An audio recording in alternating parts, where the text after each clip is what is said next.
hear myself through my headphones. Yes, man. Like, I feel real good about this right now. Pay attention, because you are now listening to Permission to Speak Freely. So, I mean, that's how I start this time, right? Hey, for the listeners, what's up, y'all? We missed y'all. We took an episode off. Definitely Damon's fault. Definitely Aaron's fault. Not my fault, right? So let's just start just like that, out the gate. Pew, pew. Yes. Joined by Q, right? Que Nels, Que Nelson, NCC. We're going to have a good time. Get into it. We'll get into the pleasantries in a second. What I wanted to start with is this. I got a problem with shaving every day, bro. Oh, man. I got a problem with shaving every day, man. I don't know. I like, how you feel about it, Aaron? I don't like it, but I don't have the problem. I'm not the beard gang. I get the goatee, not the beard. So I don't like it raking my face, but I'll defer to y'all who have more hair on your face, man. Yeah, like, so I just, like, for me, it's like every day, like my hair don't grow enough that I need to shave, but it grows enough that I know I gotta fucking shave, right?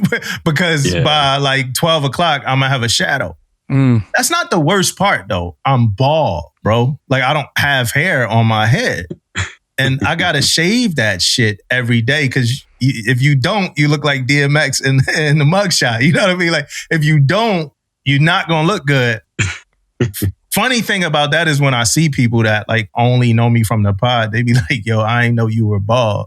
I'm like, you think if I had like a sharp ass lineup and a regular joint that I would wear my fucking bald cap every single episode? That's the tell. Like you and LL rock the hat every time, man. Like I'm definitely bald, man. Now Damon, you gotta rock the hat. You have to. Like I got. Like let me take top off real quick for the listeners. Boom, there we go. Baldy, looking like Fredo Starr, bro. You know what I mean? But Damon is not bald. I don't know why he rocked the hat all the time, but that's what it is, man.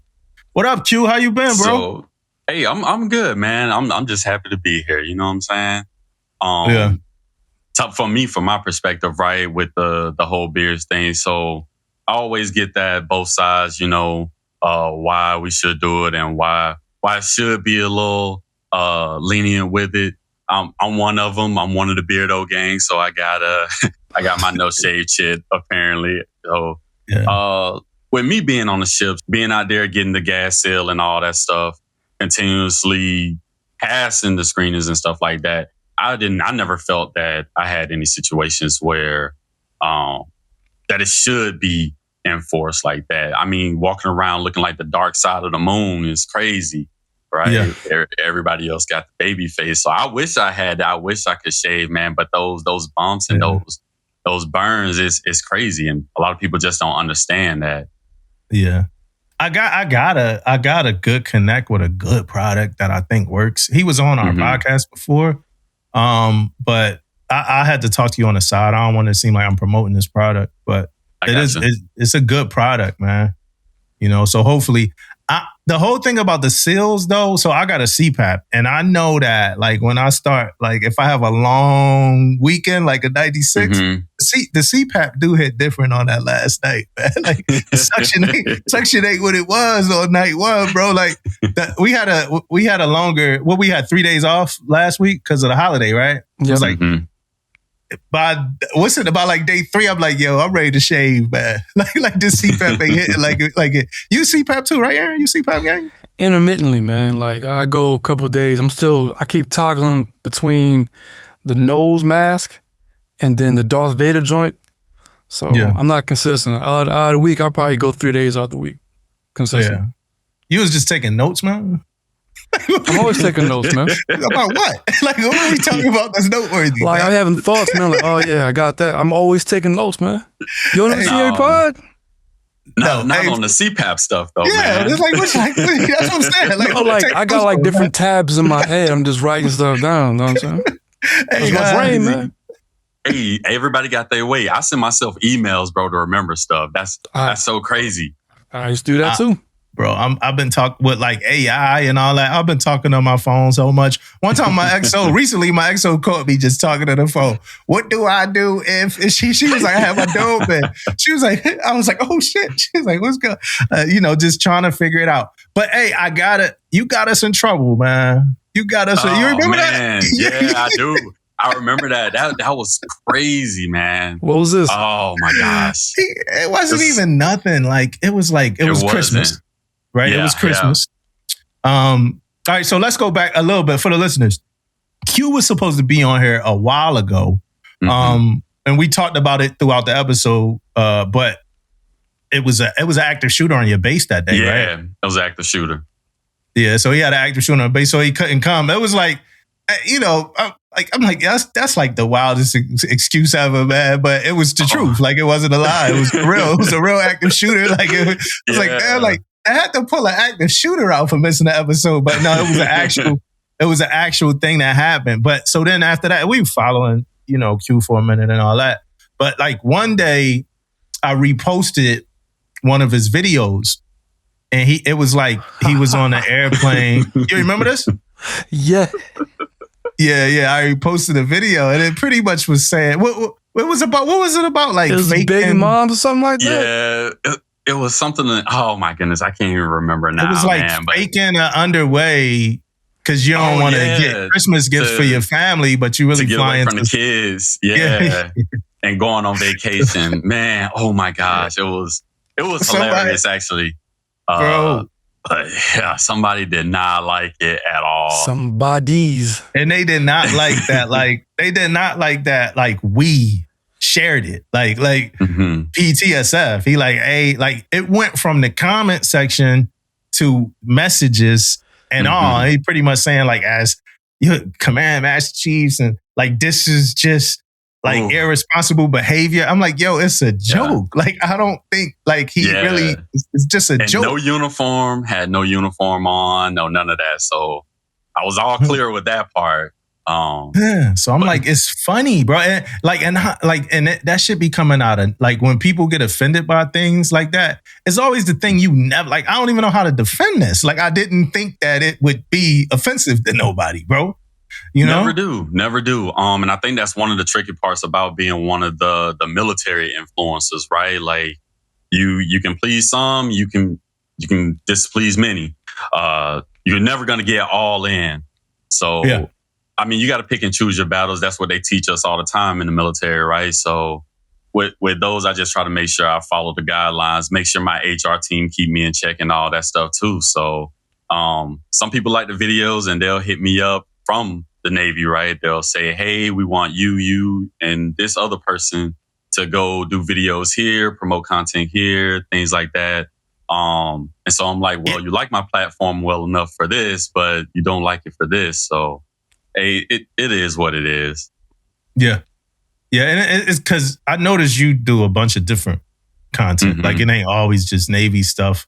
A lot of love, and we're going to get into, I don't want to get into it yet, but like a lot of Love Island stuff, a lot of like, like music. I'm like, are you a music artist? Like, I don't even know. Like, it's just so much mystery there, man. And we're going to dive into a little bit of, like, I'm like, is he a music artist? Do he got a Ferrari? Like, some anime commentary too, right? Yeah. It's everywhere. Full spectrum, man. Yeah. Hey, so Father's Day just passed. You a dad, bro? Yes, you absolutely. are. Got six of them bad ones. Taking the vacations away from him, man. Of course you're dad. Yeah, got 6 kids, man. Yeah. So what y'all do? How was y'all's Father's Day? Actually, this year I just wanted to chill, relax, and enjoy the time with them. You know, we had a great picnic around the park around here at home, and so we just went out there, had a little picnic. Enjoyed some time with each other, talked about some career goals and school goals. My oldest son, he's actually an athlete. So he's getting ready to go to high school. They're doing workouts and stuff right now. So we were just talking about a couple of things with that, how to maneuver transitioning from a middle schooler to a high schooler, and especially with being a student athlete and things like that. Everybody else, they just wanted to play around and just enjoy that. I'm home actually this time. So yeah. You was on deployment last year? No, I was TAD to go do a little video podcast with some other military personnel, support that. Oh, for real? So you getting hit up from, and I know you just said it, but you've been getting hit up from like the official channels to do official stuff. Yeah, huh? yeah. I want to say back in like 2021, they came out with that whole Navy outreach program, NAV admin and things like that. And I got actually referred to it by one of my PAOs, and they was like, "Hey, I already know about your following and things like that. So I think this will be something that you're interested in. The Navy can benefit off of it." And we did. We were getting hit up a lot about some people that want to potentially join the Navy and things like that. And they went through the program and actually like started serving and all that stuff. So yeah, it was very beneficial for the military at that time. Man, what about you, Aaron? What's your what you do for Father's Day, bro? I woke up. The day before, my kids, two of them with me, my daughters with my ex, with her mother at first. So I heard them on the phone arguing the day before about who's doing what for breakfast. Yeah. So I heard that, I was like, yo, ain't got to do nothing. So then I woke up before them. They never got up before me. So I got before them. I was reading something, journaling, listening to music. And then my daughter, "Hi, Dad." I'm like, "All right, hey, Alyssa." Yeah. "All right, bye." Then my son comes down, "Hey, Dad, why are you up right now?" "Because I'm not asleep." Mm-hmm. So then they got together, made breakfast like 2 hours later. Made me breakfast. Mm-hmm. And then they gave me some gifts, like 2 things. Yeah. Then that was it. And then I went out. And then I got someone else got some gifts, and that was it. So what would you want?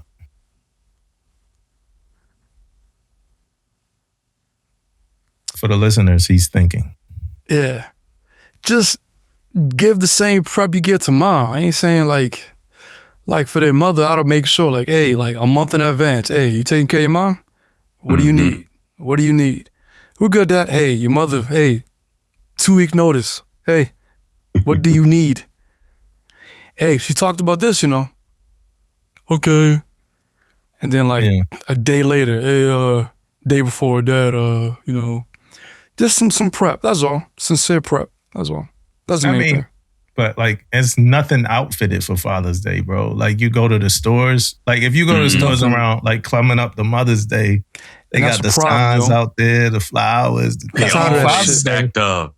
They stack up every single time. It's you BS, go to the store man. for Father's Day, they got the 4th of July shit out there already, bro. Like you got to pass the 4th of July shit to get to the Father's Day. How is St. Patrick's Day getting more love than Father's Day? It's a doper holiday, bro. No, it's not. Yes, it is. I'm not Irish, man. It's a leprechaun. It's gold.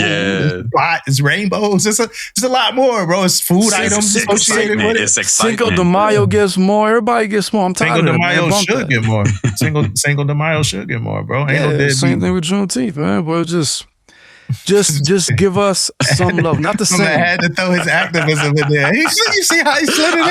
I see it. Activism. That's American history. Activism. Same thing That's American history. If anybody thinks It's good though. If anybody thinks it's not a holiday, they can throw their face in the garbage.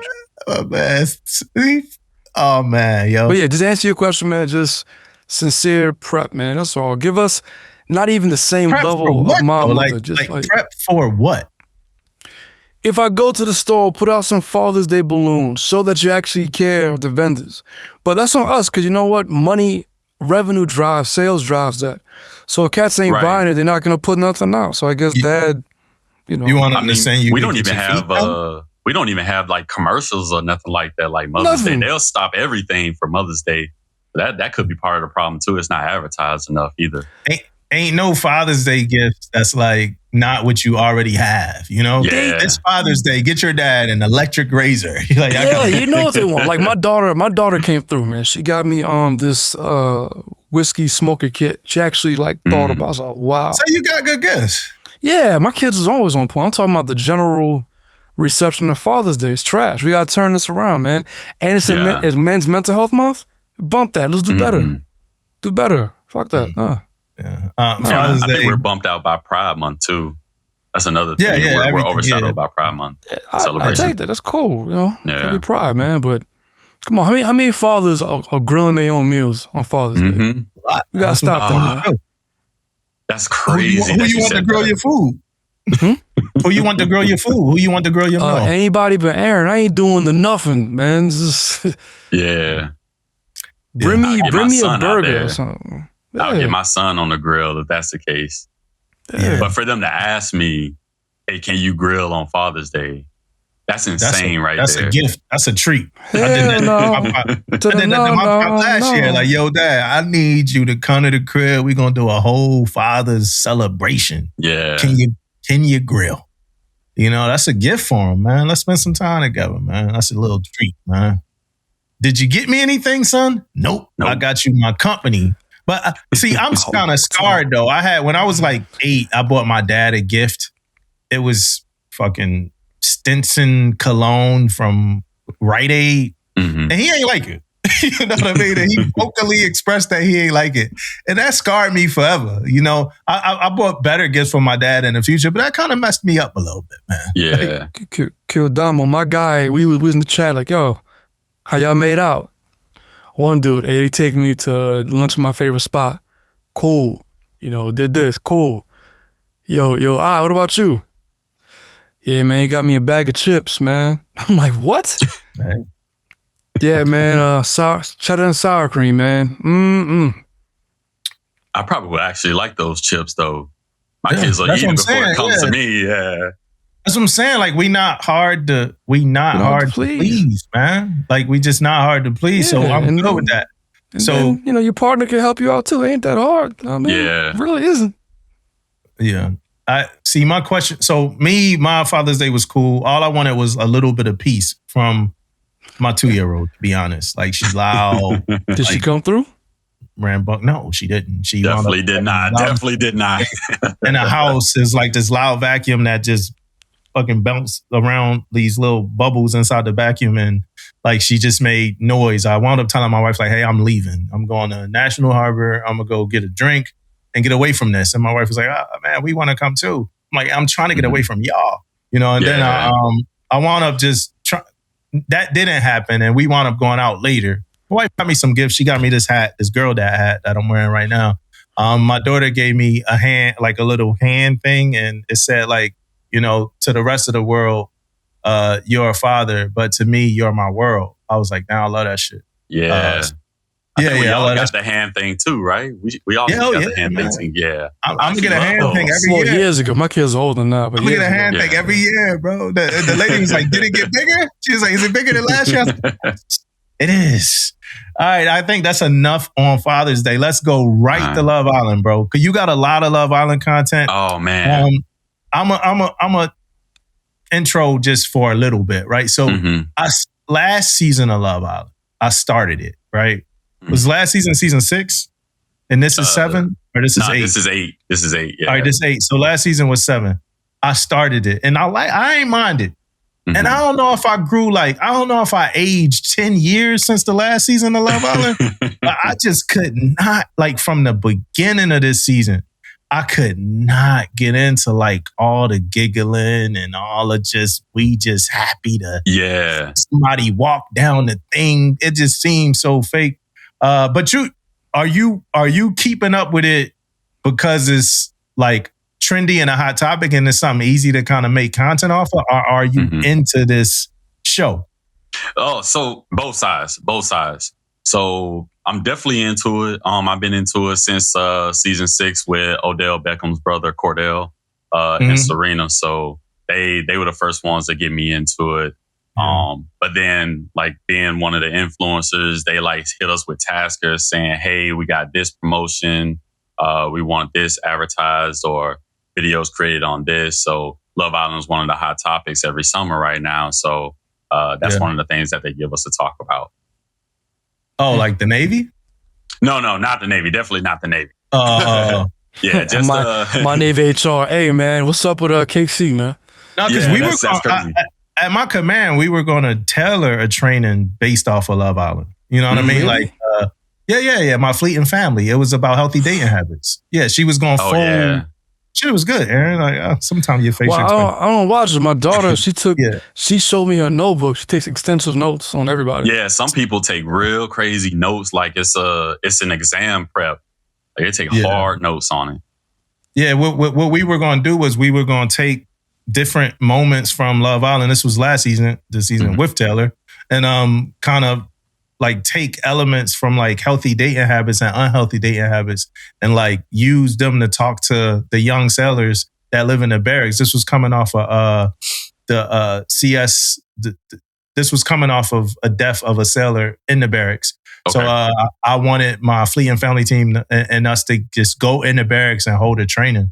And it was, unfortunately, I left the command before we executed the training, but she was like, yeah, all I'm going to do is pull some Love Island topics, and then that's how we going to connect with the young sailors. I was like, this shit sounds That's a good method right there. Hey, do y'all got like the pictures of people's faces on the wall? Like a pyramid? Because my daughter has like the characters' pictures. No. Oh, yeah, I seen that. What is it? That's just a little diagram. You know how police try to solve crimes and stuff like that, like on Law and Order. That's how they do it. That's how they set it up. It's crazy.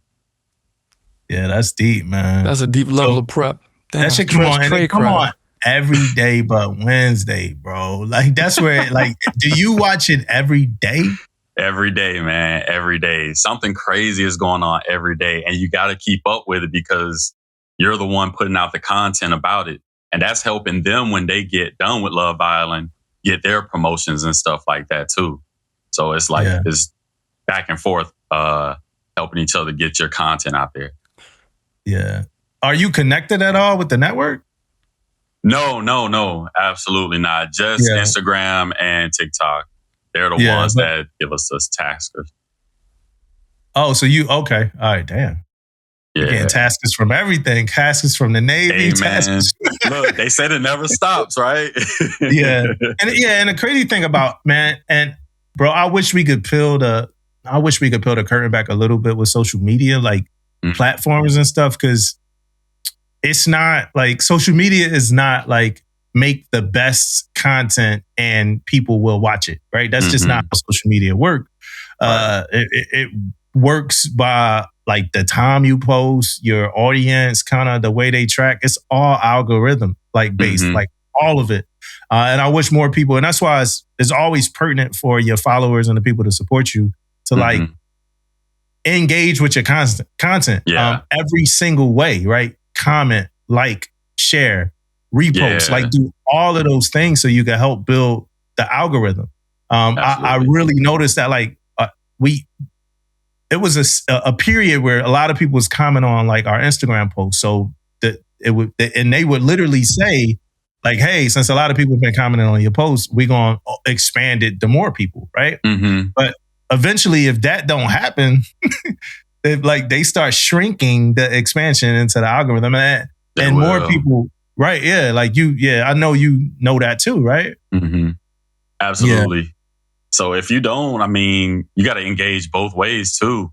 They comment on yours and you got to start interacting with them back too. So that's good on y'all too for commenting back with them and engaging with the viewers and stuff like that too. And we could do keep better. Them locked in. Yeah, we could do because the app just want to know, for the listeners that's out there, right? The app really just want consumption. They want people on it, right? Yeah, that's why. Yeah, that's why we were talking about the carousels like a couple of weeks ago.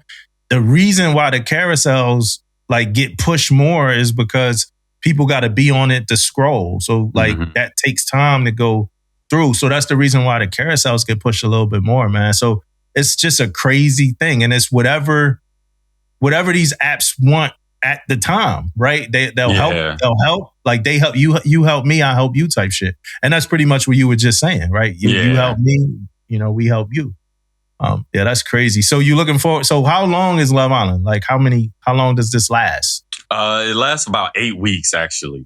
They go through 8 weeks, and every day is something new. Of course, except for Wednesday, man. That's one of my dead days, but I use that one for like Navy content and stuff like that. So, gosh, you got to stick with it. You got to stick with it. If you don't, you fall off, man. You be 30 episodes behind. Yeah, you will. And then those days that they do have off, what my strategy is, I'll follow up on like X or Twitter or whatever the young people are calling it these days, right? Yeah. I'll see what the trending topics are there and build my content off what's going on there. So if it's trending there, that'll tell you what's actually being looked for and searched for at that time or right at that minute. So you'll be able to build your algorithm off that. My entire algorithm is people trying to say Jay-Z got a lace front. I got a question for y'all. Do y'all watch Traders? Anybody watch Traders? Come on, Peacock. Traders, yeah, it's a reality show. Come on, Peacock. That shit is so good, bro. No, I ain't Peacock got so much, man. Oh my God. So good. Traders, hey, I recommend it, Aaron. Traders. They get like 15 people together, and then like 3 of them are traders, right? So you pretty much it's a cash prize at the end, right? So 15 people, and I can't explain it all. 15 people together, 3 of them are traders, cash prize at the end. Whoever, like, if the traders, so pretty much at the end of the game, and it's a game of elimination, right? So you pretty much, and the elimination is pretty much you guessing who the traders are, right? So like you got to guess who the traders are like every day or every week or however often they do it.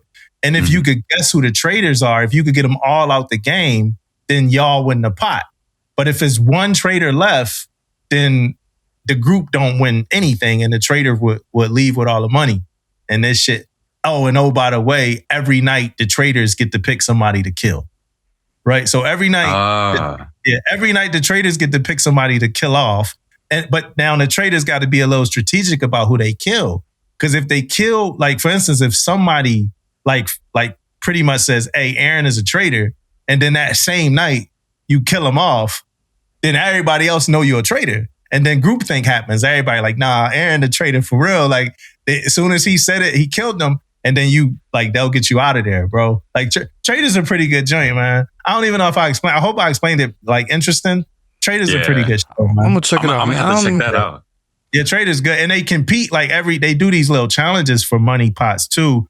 So like a Traders episode, for instance, is like starts off with the day after the traders pick somebody to kill, they all go to breakfast, and whoever didn't show up, that's the person that died last night. Then they go do a challenge. And the challenges are interesting too, because the traders got to be as into the challenge as everybody else, right? Like they can't let you know that they're a trader.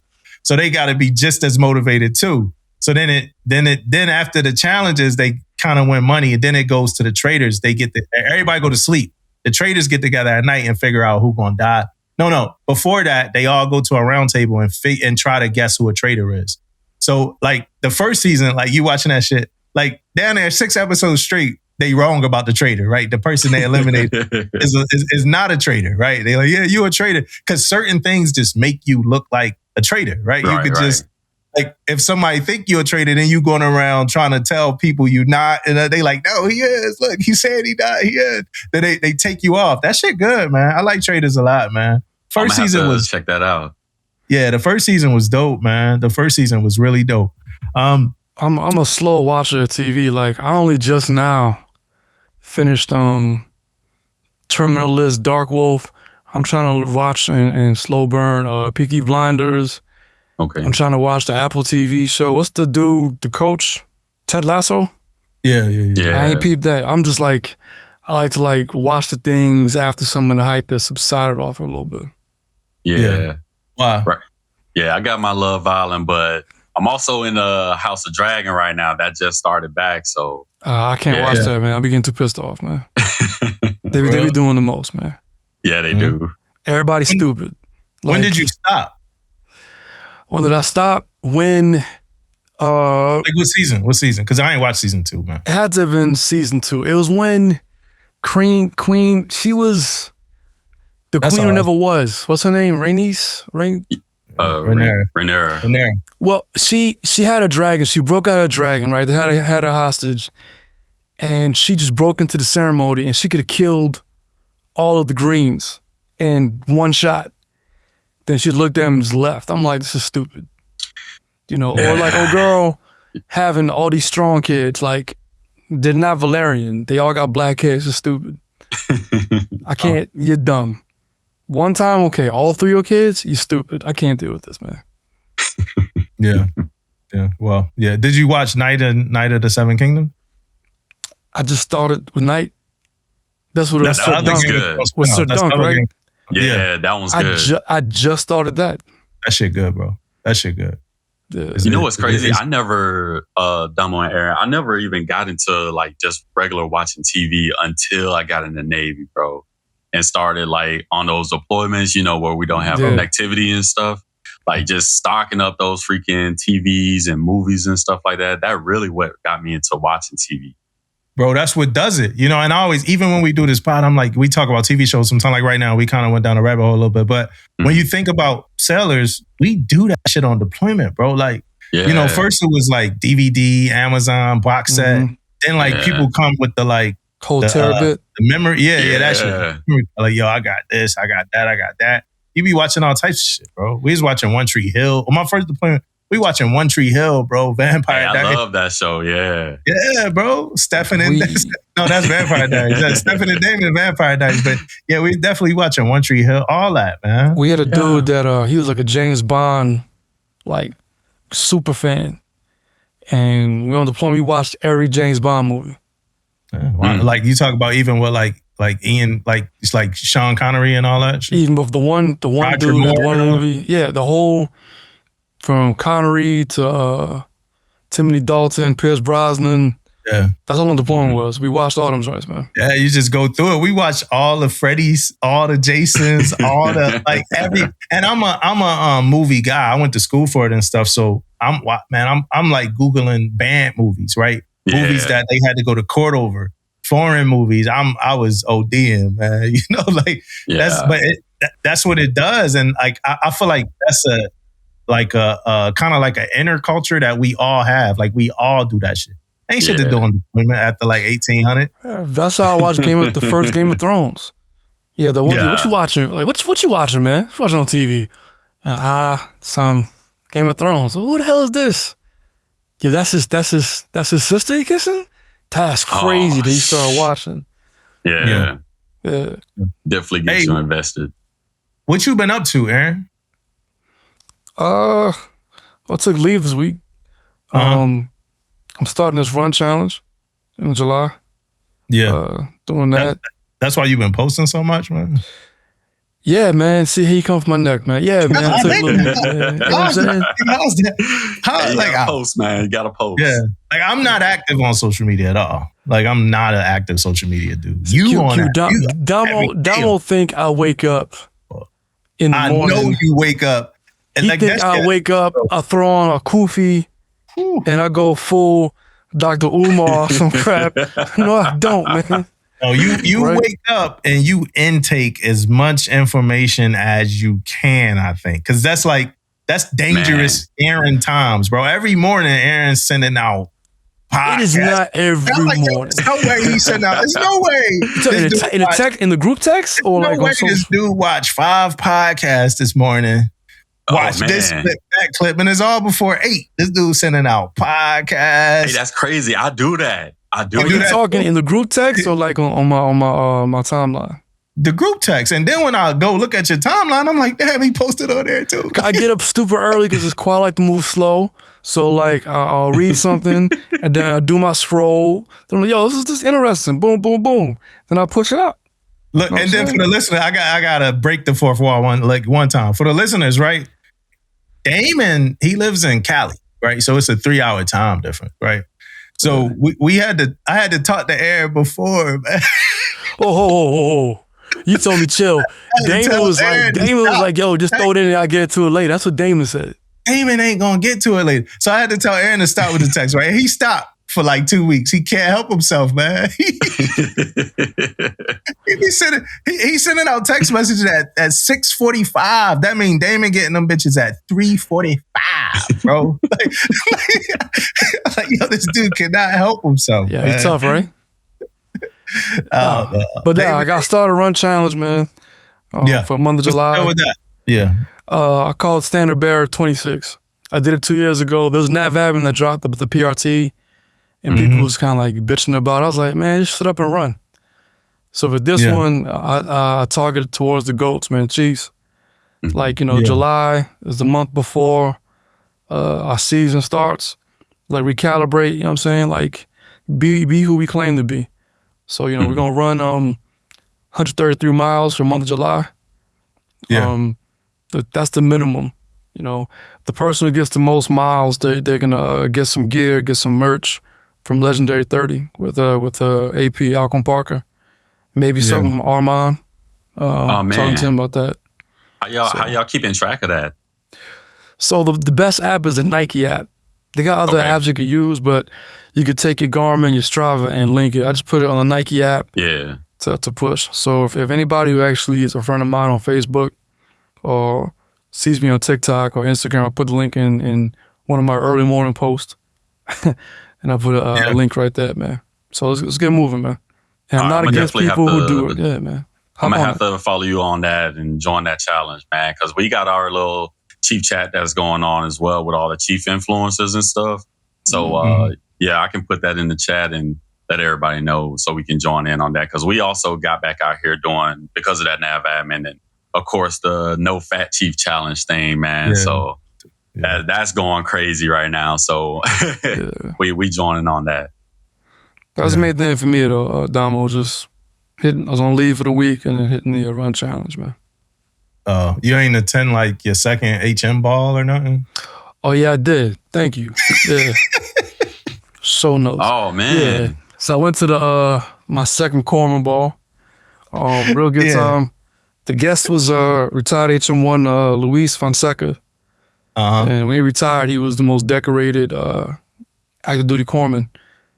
So when he spoke, man, he really, if you was a young corpsman, you really had to be motivated, and you took some pride in the rate, man. So the most storied rate, it was a great time. That's my last Corpsman Ball before I transfer. So I'm glad I went. It was a good time. You said the most storied rate? Yeah. Oh, I thought EM was the most storied, but nah, yo. The HMs though, they be so serious. I don't even want to play with. Hey, HMs, I don't even want to play with y'all, man, because y'all be so serious about all this. Like, what you mean, EM the most? We the most storied rate. Y'all got it. Some of them I give it to y'all. Y'all are. Some of them be half and half though, man. They only get mad if you say something about it. Because when we sell tickets, ticket sales opened up, it was kind of slow. So a couple's like, yo, man, why is RS2 taking more pride in your rate than you are, man? She bought tickets already. What's up with you? And she sponsored 3 more people. Where you at? So, yeah, they good. They want all the smoke, man. Yeah, man, it was a great time though, man. Yeah, but yeah, I was living up to, bro. I got my qual, man. For the ceremonial guard, the joint. Yeah, I got my qual. I'm qualified, man. That's what's up. I qualified. Commander, hey, man, troops. Cue the sound effects, man. Yeah, right. Yeah, man. Here they go, man. I'm not the one you think I am, brother. I will take 20 years of the military and beat your ass. You understand me? There they go, man. Hey, look, we need you out here, man. Ceremonial guard, we need you. Bro, I'm ready, bro. I got qualified, man. I'm ready. It's funny because they was like, yo, you ready for a funeral this week? I was like, nah, man. Let's do it next week. Nah, man. Nah, man. Fucking, I got a job to do too, but I'm ready. I'm commander, troops ready. It's time, bro. I can't wait to get out there, go out on my first funeral. I got a couple sellers like, yo, make sure I'm on it with you. Boom. So I can't wait till we do that. So shout out to all of them hardworking sellers over there, man. This is up your alley, Q. E5, E6 voters are out, bro. Yeah, it E5, is, man. E6 voters. Oh, my goodness. I've been getting hit up a lot about that these last 24 hours. And I'm quite sure me and Joey was talking at training as well about this. So a lot of people, they don't understand that how BBA is supposed to work right now. So when it comes to these quotas, they got to understand you're not going to see those BBA rates on this quota release stuff, right? Everybody's like, where's my rate at? That means we don't have any advancement. No, you're just going to get your profile sheet, and hopefully you did real good on there and got a decent score. So that way you can be competitive when either applying for a CA2P, intra-unit CA2P, or these A2P opportunities. So Of course, you still got the ones that's listed on the nav admin, the legendary race.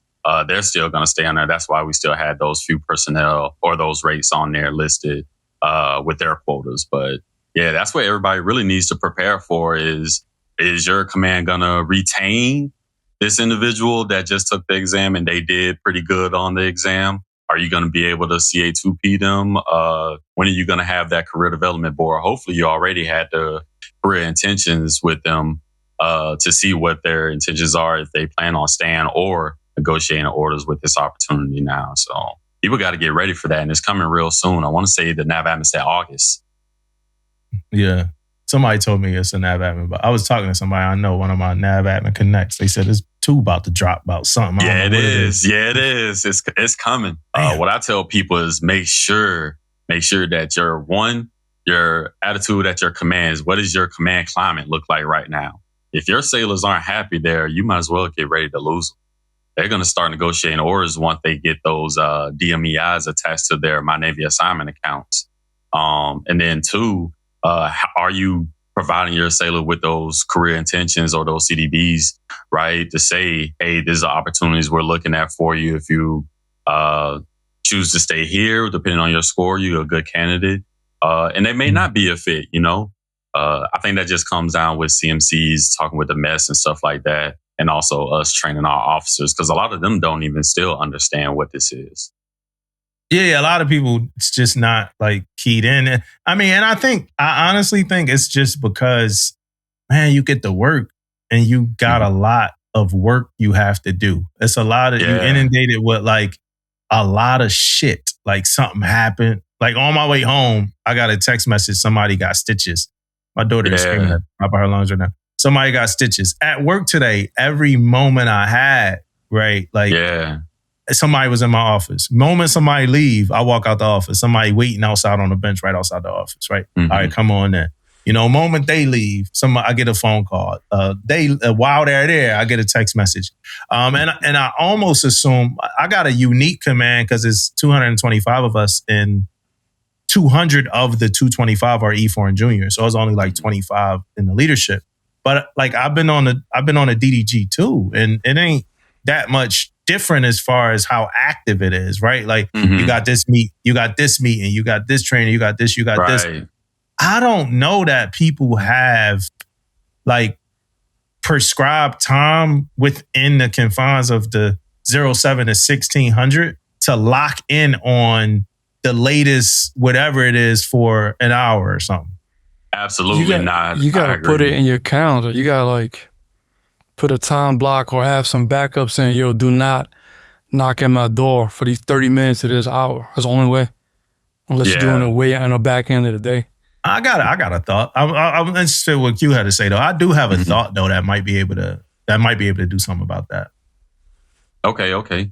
I mean, I agree. It's really no way to set that up. You could even block out some hours. At my command, our admin team, we have the shutdown hours for administrative catch up and stuff like that. So Thursday afternoons are our admin days to get stuff done and catch up on emails and work and stuff like that to get things processed. Now, good thing is I'm at a command where they actually support that.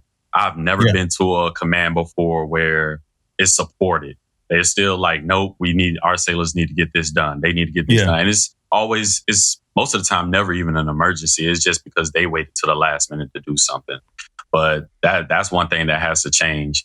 But me, I mean, personally, I got my setup behind me right now, ready to go. So as soon as I get a phone call or whatever alert that comes to my phone saying, hey, this sailor has this situation going on, I don't mind doing it because, I mean, who's going to take care of the sailors where everybody else focus on all this operational fury and all this stuff that's going on. So I don't mind helping out when it comes to that stuff. So, but yeah, I'm interested in your thought on that. Q, you said that cats, they get mad whenever admin is like, yo, we're going to block off this 1 hour, 2 hour block. Yeah, man. Like I said, this is the first command I've been to where I'm getting the support. I've never gotten this type of support from fleet side. It's crazy. Huge difference. When I was on the Vincent, they held it down. This is a long time ago, but they stuck to it. It was on Wednesdays. They just shut it down. It was early morning, then they shut it down. They caught up, and they said for training and to properly process stuff. Yeah. And people start bitching. They'd be like, do you want rework? Do you want effective routing of your correspondence? So Yeah. I mean, admin needs that. Like, I mean, I would always support admin to do that. Like, I tell my admin all the time, like, yo, close up. Yeah. Have admin hours, right? But sometimes they don't stop themselves neither. They just keep working. Like, yo, like PSC, stop working. You need to chill for a minute. No, you can't say PSC, man. You got to say YNC or NCC. We know the PSC is not on these ships right now. Hey, y'all, Q said that? So they know how it is.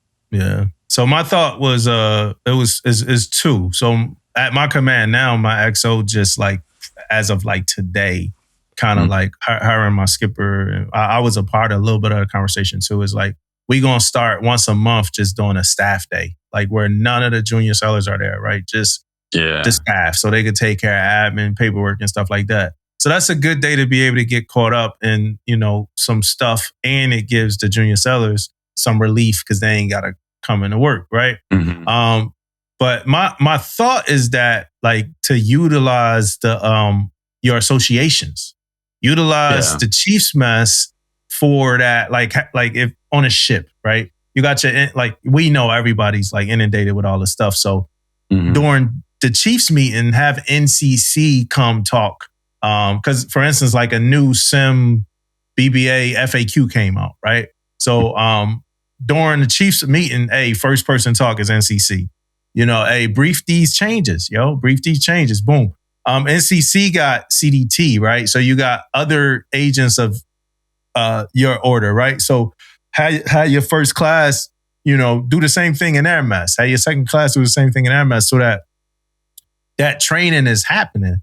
Because, man, I'm at a point where I don't think people looking at it. Like the religious accommodation nav admin came out, right? Yeah. And I'm in a room talking to people. I'm like, do y'all know how many days they got from notification and what? And everybody in there looking like with the quiet mouth, you know? So I'm like, hey, y'all gotta read this. Like, take the time out, read this. I'm telling my junior sellers, like, follow my Navy HR on Instagram, right? Because we don't have enough computers for the junior sellers at the ceremonial guard. It was a thing. It was a thing forever, and it's something I'm trying to change with getting all the sellers like computer access. But right now they don't have computer access. We don't have computers. So I'm like, yo, follow my Navy HR on Instagrams, and some of them might have like Tomb of the Unknown Soldier at like 3 a.m. You know, so some of them don't even come, like they're not even at work till like 1400, or, you know, are they? I don't know. My sellers do a lot. They could go to a fleet week. They not even there for a week, you know. So we really use the AOK app to really communicate. So like you got to take advantage of these things outside of the normal scope of the 7 to 1600. Use that association for that information, pretty much. Yeah, and I would say try to get more people involved with when we do our mess trainings and stuff like that too. Yeah. That's a really good opportunity that I utilize for like putting out information. Yeah. I'm usually on the phone with somebody at PERS or Millington, whatever, at least once a day. Hey, what's going on? Do we got anything coming up right now? We just had our Navy Counselor Symposium last month, and that was a lot of good information. Yeah, Lemoore, man. Yeah. Make sure y'all negotiate those orders, get out there. But other than that, Damon out there though, but he ain't here right now. But he Lemoore guy. Yeah, but I think that's a real good opportunity to start with. And, you know, a lot of us, like you said, we in meetings all day and stuff like that too. Right. So we got all that stuff on our minds. So what I try to do is get my NC1s in there, come to the khaki trainings and give out trainings and stuff like that too. And like right now, we got to prepare for one of the little things that's about to get ready to come out is all this mobile stuff, man. These mobile stuff for these like systems. What I try to suggest at my NC Symposium was having CDBs start being generated like we do for the RKEs and PMKEs. We got the mobile app for the PMK. So why can't we initiate CDBs that way with the sailors, so that way they can fill out the self-questionnaire part? If you haven't seen, they recently updated in NCIPS. So now there's this whole like questionnaire thing. It's really, really good.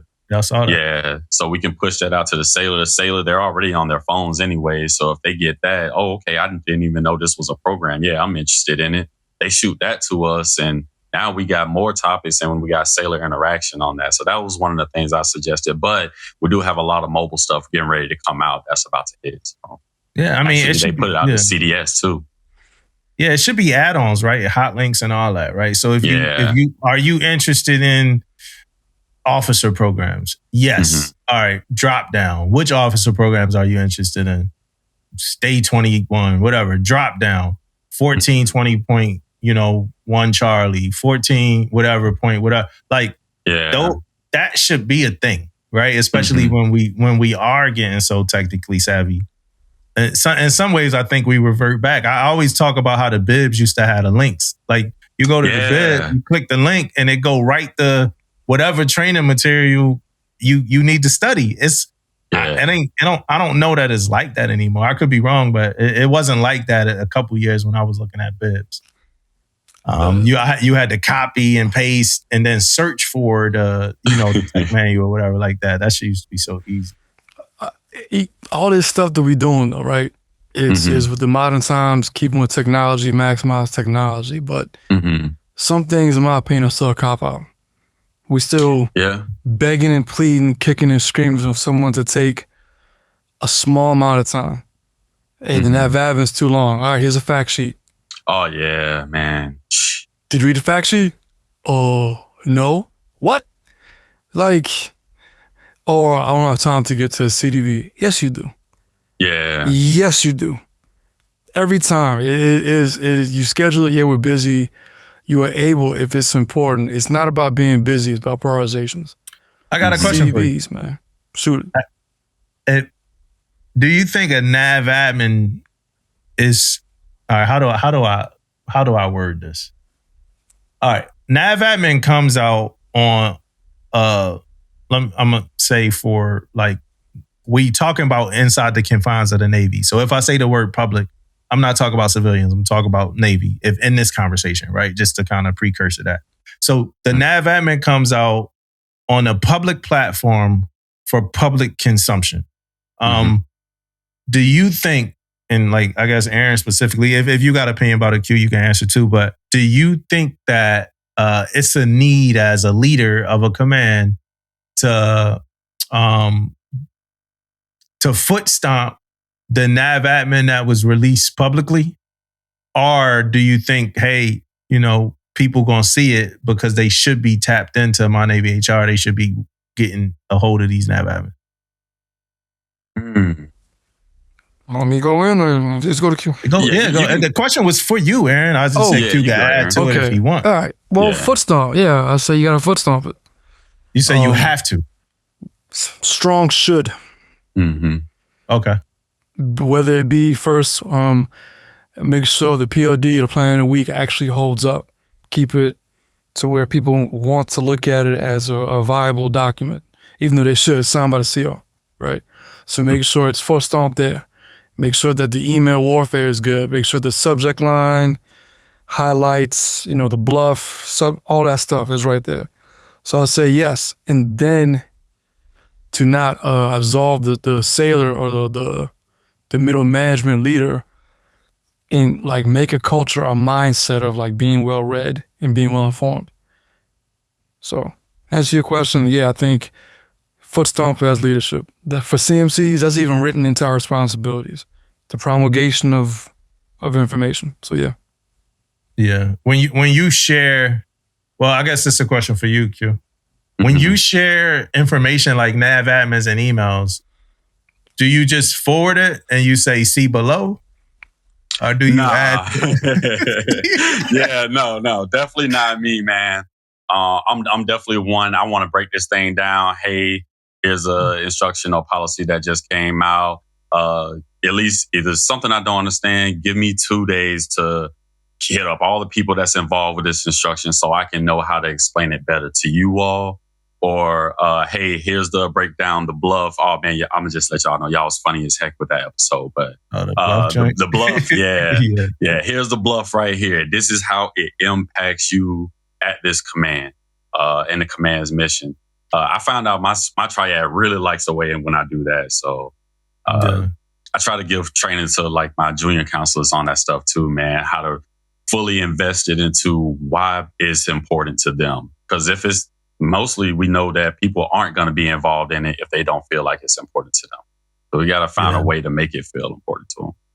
You ever see like a joint that say, hey, see below, and then you go below, and then it say, please, that joint, the next one below be like, please pass along to all leadership. The next one below be like, hey, make sure you disseminate this for widest. Then the next one below finally be the message. You like, I had to see below about 20 times. All that. I delete all that. Get that out of here, man. We're not going to keep this train going. Yeah. Hey, Aaron, you brought up mental health earlier, like Men's Mental Health Month when you was talking about Father's Day. Yeah. Yeah, and I know you celebrate that. I know you celebrate like everything accurately, right? So no, I don't. What's no, I don't. No, I don't. Small fuck, keep off my neck, man. Moth to the flame. I have to, man. It's like a part of the show now. I know. Yeah, trust me. Cats was like, yo, man, yo, funny, man. Ha ha ha. Yeah. Nah. So I just think men's mental health has been the conversation in the socials lately about is it taken seriously? Mm-hmm. What's the conversations about it? Right? They say that for a lot of men, they don't look at our health until we do something, whether they're a mass shooter or, you know, they try to do something to themselves. And it's like we're at a place where we want people to be open and say things and do the things for mental health, but then they still get teased about this. Right? So, you know, my observation in socials talked about how Men's Mental Health Month, is it just like it sounds good? Or people actually taking it seriously? You put something in socials about this? I didn't. Oh, just you talk about from I did. I'm writing something for my Substack. I'm going to post it. But, you know, I'll be having this thing where I'm like, I don't know if I send this out. D214 covered. I don't, So what you writing? What you talking about? What's your thoughts?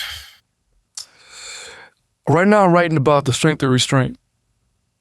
And they talk about, we always talk about what real strength is. So that we don't talk, I wrote that, we don't talk enough about how powerful it is to be a man that has a level of restraint. To be like kind of pick and choose your battles, knowing when to talk about something, when to fall back, rather than just being, you know, like that rah-rah dude all the time. Sometimes you gotta pick and choose. Sometimes you gotta wait for the right moment. And a lot of times, in my opinion, we don't value that enough. Like case in point, President Obama, right? Mm-hmm. You had that dumbass at the UFC event who said something about, you know, Michelle Obama. Yeah. Right? And anybody else talk about your sister or your wife, like, yo, who the hell are you? He didn't bother to respond. Yeah. I agree with him. You know? Right? I agree with him though. You agree with him? Yeah. Well, why? Well, I haven't I did. Why do you agree with him? Because I read The Ego is the Enemy. Mm-hmm. You recommended it and I read it. Yeah. Him responding with the same energy as dude would have been an egotistical move. He would have operated out of his ego. I differ a little bit. No, you don't. You just want to justify. No.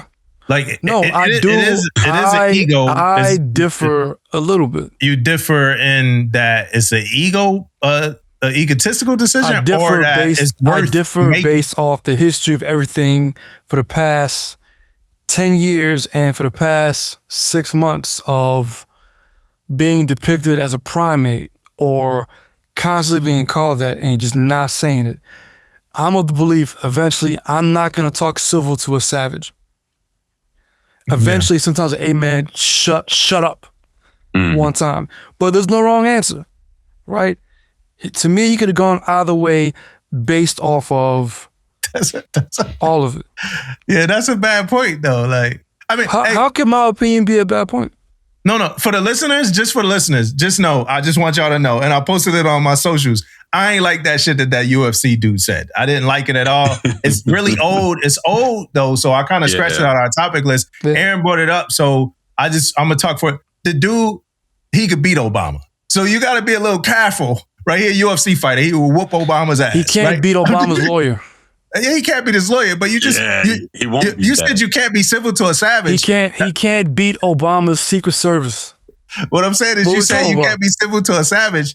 Hand in hand, Obama going down against this dude, right? Now, mind you, again, fuck the dude, fuck him, right? However, it ain't nothing that like what are you gonna do? Like, I want all the smoke with you. All right, let's meet up. Yeah. See how you feel. He could end his career.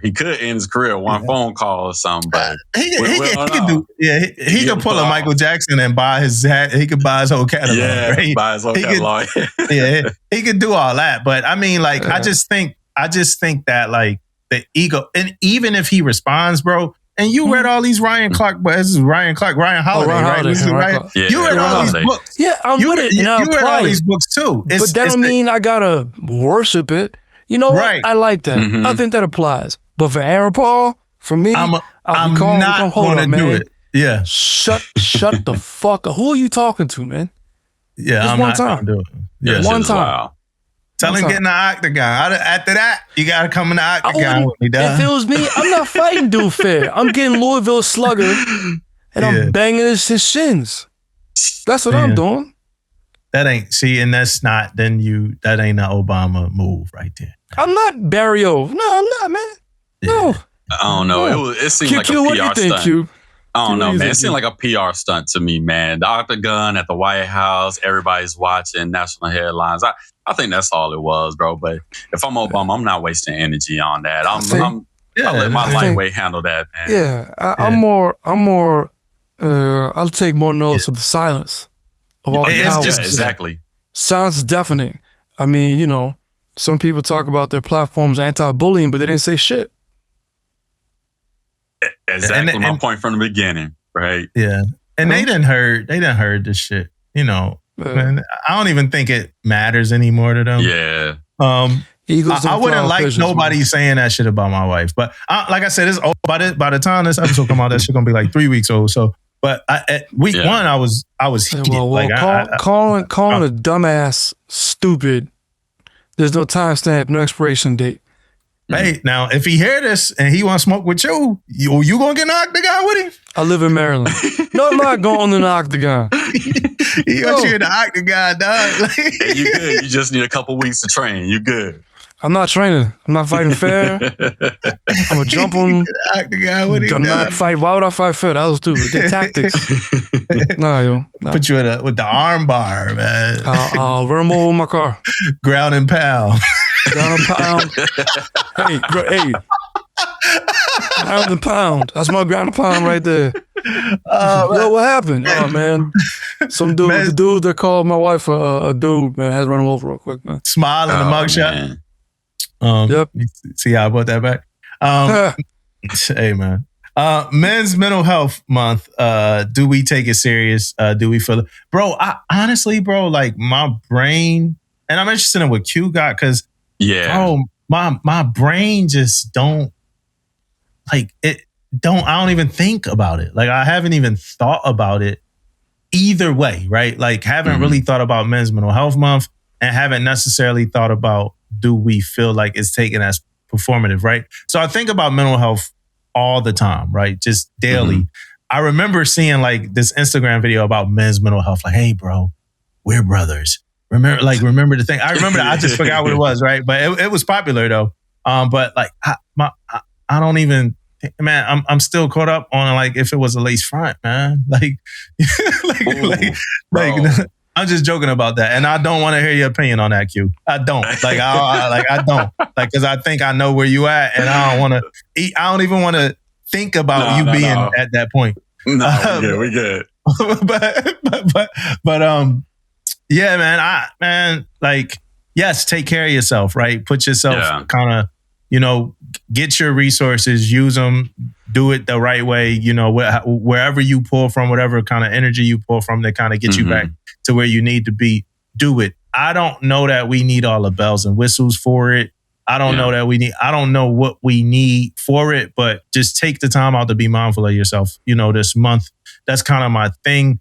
The performative part, Aaron, is kind of hard for me because I don't see anybody really talking about it. So that's the problem, bro. Yeah. So performative to me would mean that Target, right? They got a whole men's mental health month thing for like a week, and then they don't care about it at all for the rest of the year, right? That would be fun. But I don't even see people acting like it's a thing now, and I don't think I'm nearsighted, so I don't think about it either. What about you though?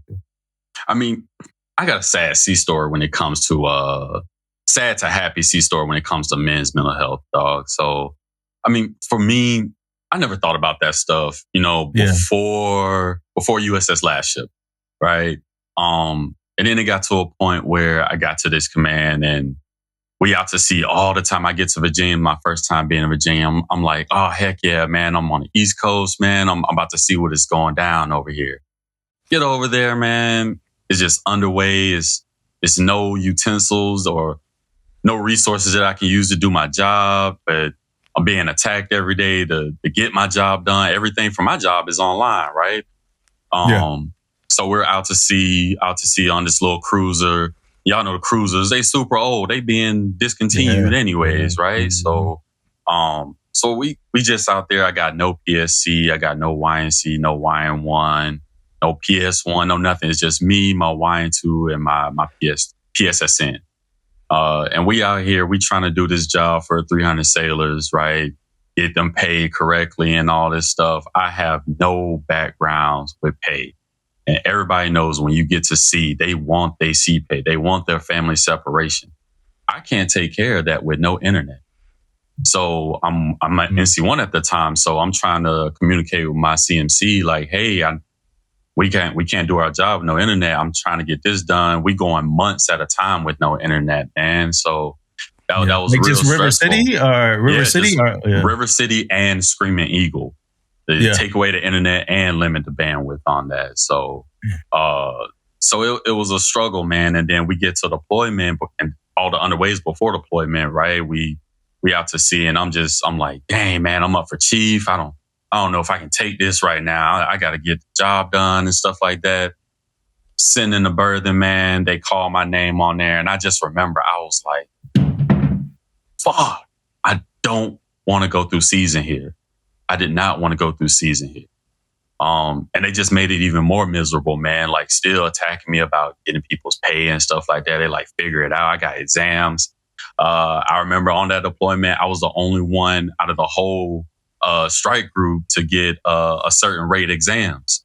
Nobody else got their exams. So we all trying to split and share this dang on exam, bro. So I'm flying from ship to ship, but I couldn't get flown to land to get people paid or re-enlist and things like that, man. So I'm mentally just out of it. And I'm like, dang, I didn't even catch it at that time. Like I'm mentally done. I can't do anything. I just knew I wanted to be done with the Navy, bro. I almost got to a point where I was like, man, I want to jump off the side of the ship. Like this is too much. And I got every khaki on the boat just attacking me, except for one or two, right? But I'm also an NC1. I'm supposed to have a solid relationship with my CMC. He's the main one attacking me, bro. And I got this HMC at the time, man. Oh my goodness. She swore she was an administrator, bro. So she would just bust in the office, bro. I had no place to do CDBs, nothing. She would just degrade me, bro. So for those 2.5 years, I almost wanted to end it. And then it was time for me to transfer. They tried to op-hold me. And I'm like, nah, I'm not doing that. You forgot I'm an NC. I can see all this stuff, what you're submitting on about me and my Navy assignment. So I'm like, absolutely not. I'm not sticking with this ship. They can figure it out on their own. So I end up transferring and just a weight was lifted off my shoulders, bro. I come running back to Cali and I tell my CMCs, currently, I'm like, I thank y'all, man. This is so different. I think my chief mess, man, they really turned it around for me. And we have a mental health coordinator at the command station there, a civilian station there. So they literally just focus on that part and give us those options. And we have the PhD officers that are there too. And so for the longest, I was like, I don't need to talk to a therapist and stuff like that. I don't need that. I'm good. I know how to openly communicate and stuff like that. But I took a step back when I got there and was like, hey, I'm going to take this chance on myself for once. And my CMC actually was the one that encouraged it. It was like, hey, man, you ever just take the time to fully focus on your mental health? He was the one that actually put it on me. Shout out to you, Forrest, CB Master Chief. So, and now the next one is in there. He's keeping it going too. He's a great CMC. And so with that being said, like, I just want to say people need to bring that more attention to itself, because I feel like we focus more on the female side, and those male junior sailors out there, they have that right to go get the help that they need. Now, there are some people that, take advantage of it and abuse it a little bit, and it hurts others on that point too. So we also have that side of the leadership where we're like, man, we don't know if this sailor's playing or not, but we still have to respect it too, that they requested. We got to give them the resources to get help. So that was just a little bit for me, how I take it serious now. But I wish I had to learn more about it before and how impactful it is, especially with doing this job for us, right? Yeah. I feel like we don't get that much opportunity to take advantage of it. Yeah, it happens retroactively. Someone has something, then they go into PHP. You're like, hold up. Not saying that you should avoid it, but a couple conversations, a couple therapy sessions, taking a walk, or just recognizing if you have certain people, like for that command you mentioned, if you have certain people who are making it, I hate to say toxic, but toxic. Yeah. Right? That says a lot. Damo, I'll say, like, I know you take it serious. Mental health. You take it serious. Hell yeah. I'm not like a month guy. Like, I'm not like a SM. Yeah, I think the month is supposed to, any observation is supposed to be, any month is supposed to be like, hey, we're taking a targeted look, or to celebrate, to learn about this, and then hopefully it springboards you for like pride, right? I heard different things when we had them at our pride observation about someone returning home part of the deployment, and what their experience was being in a pre don't ask, don't tell Navy. Yeah, that jumped out to me.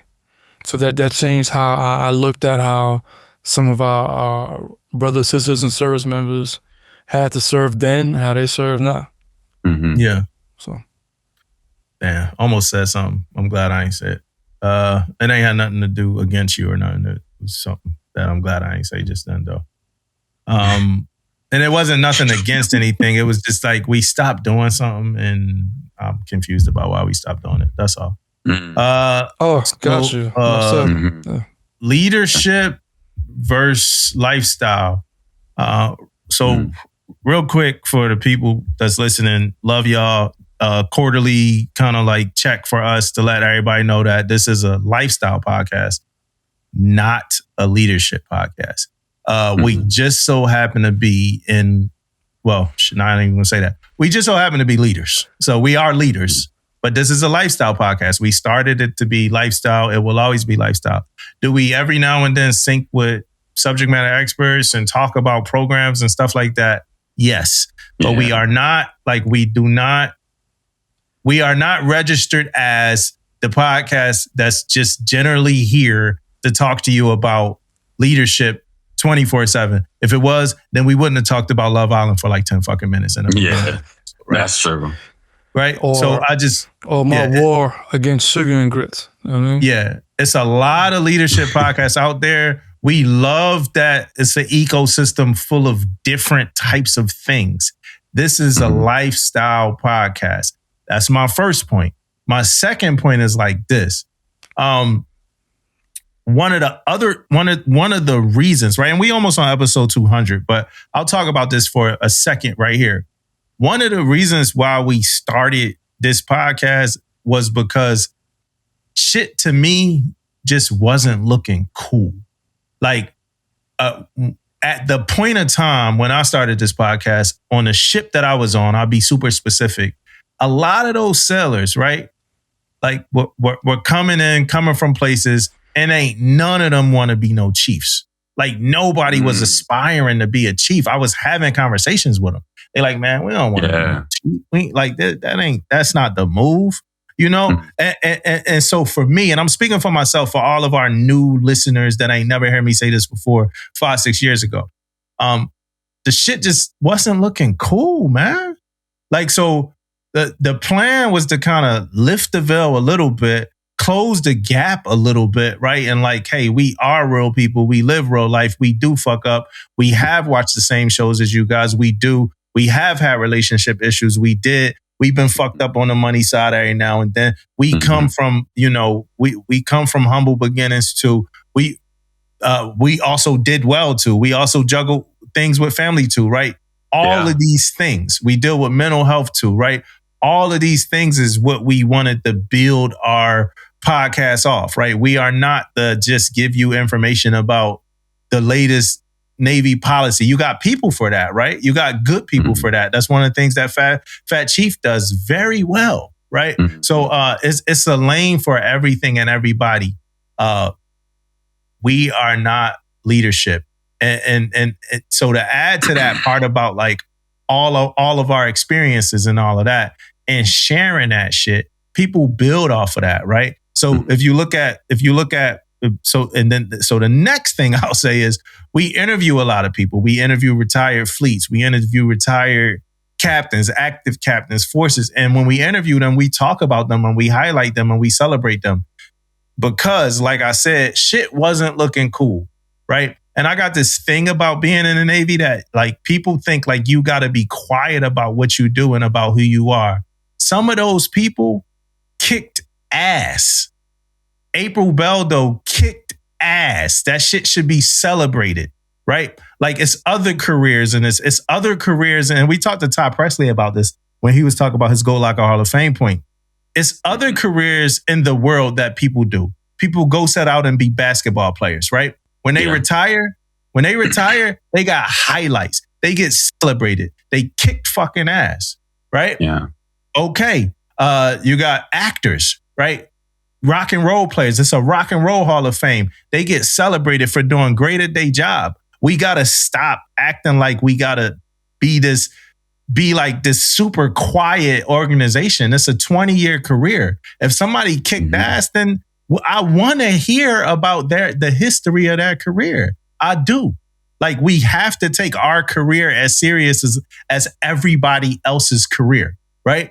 It's a lot about that, right? We sign these papers, we sign these contracts to sacrifice our lives for our fellow countrymen. That will never stop, right?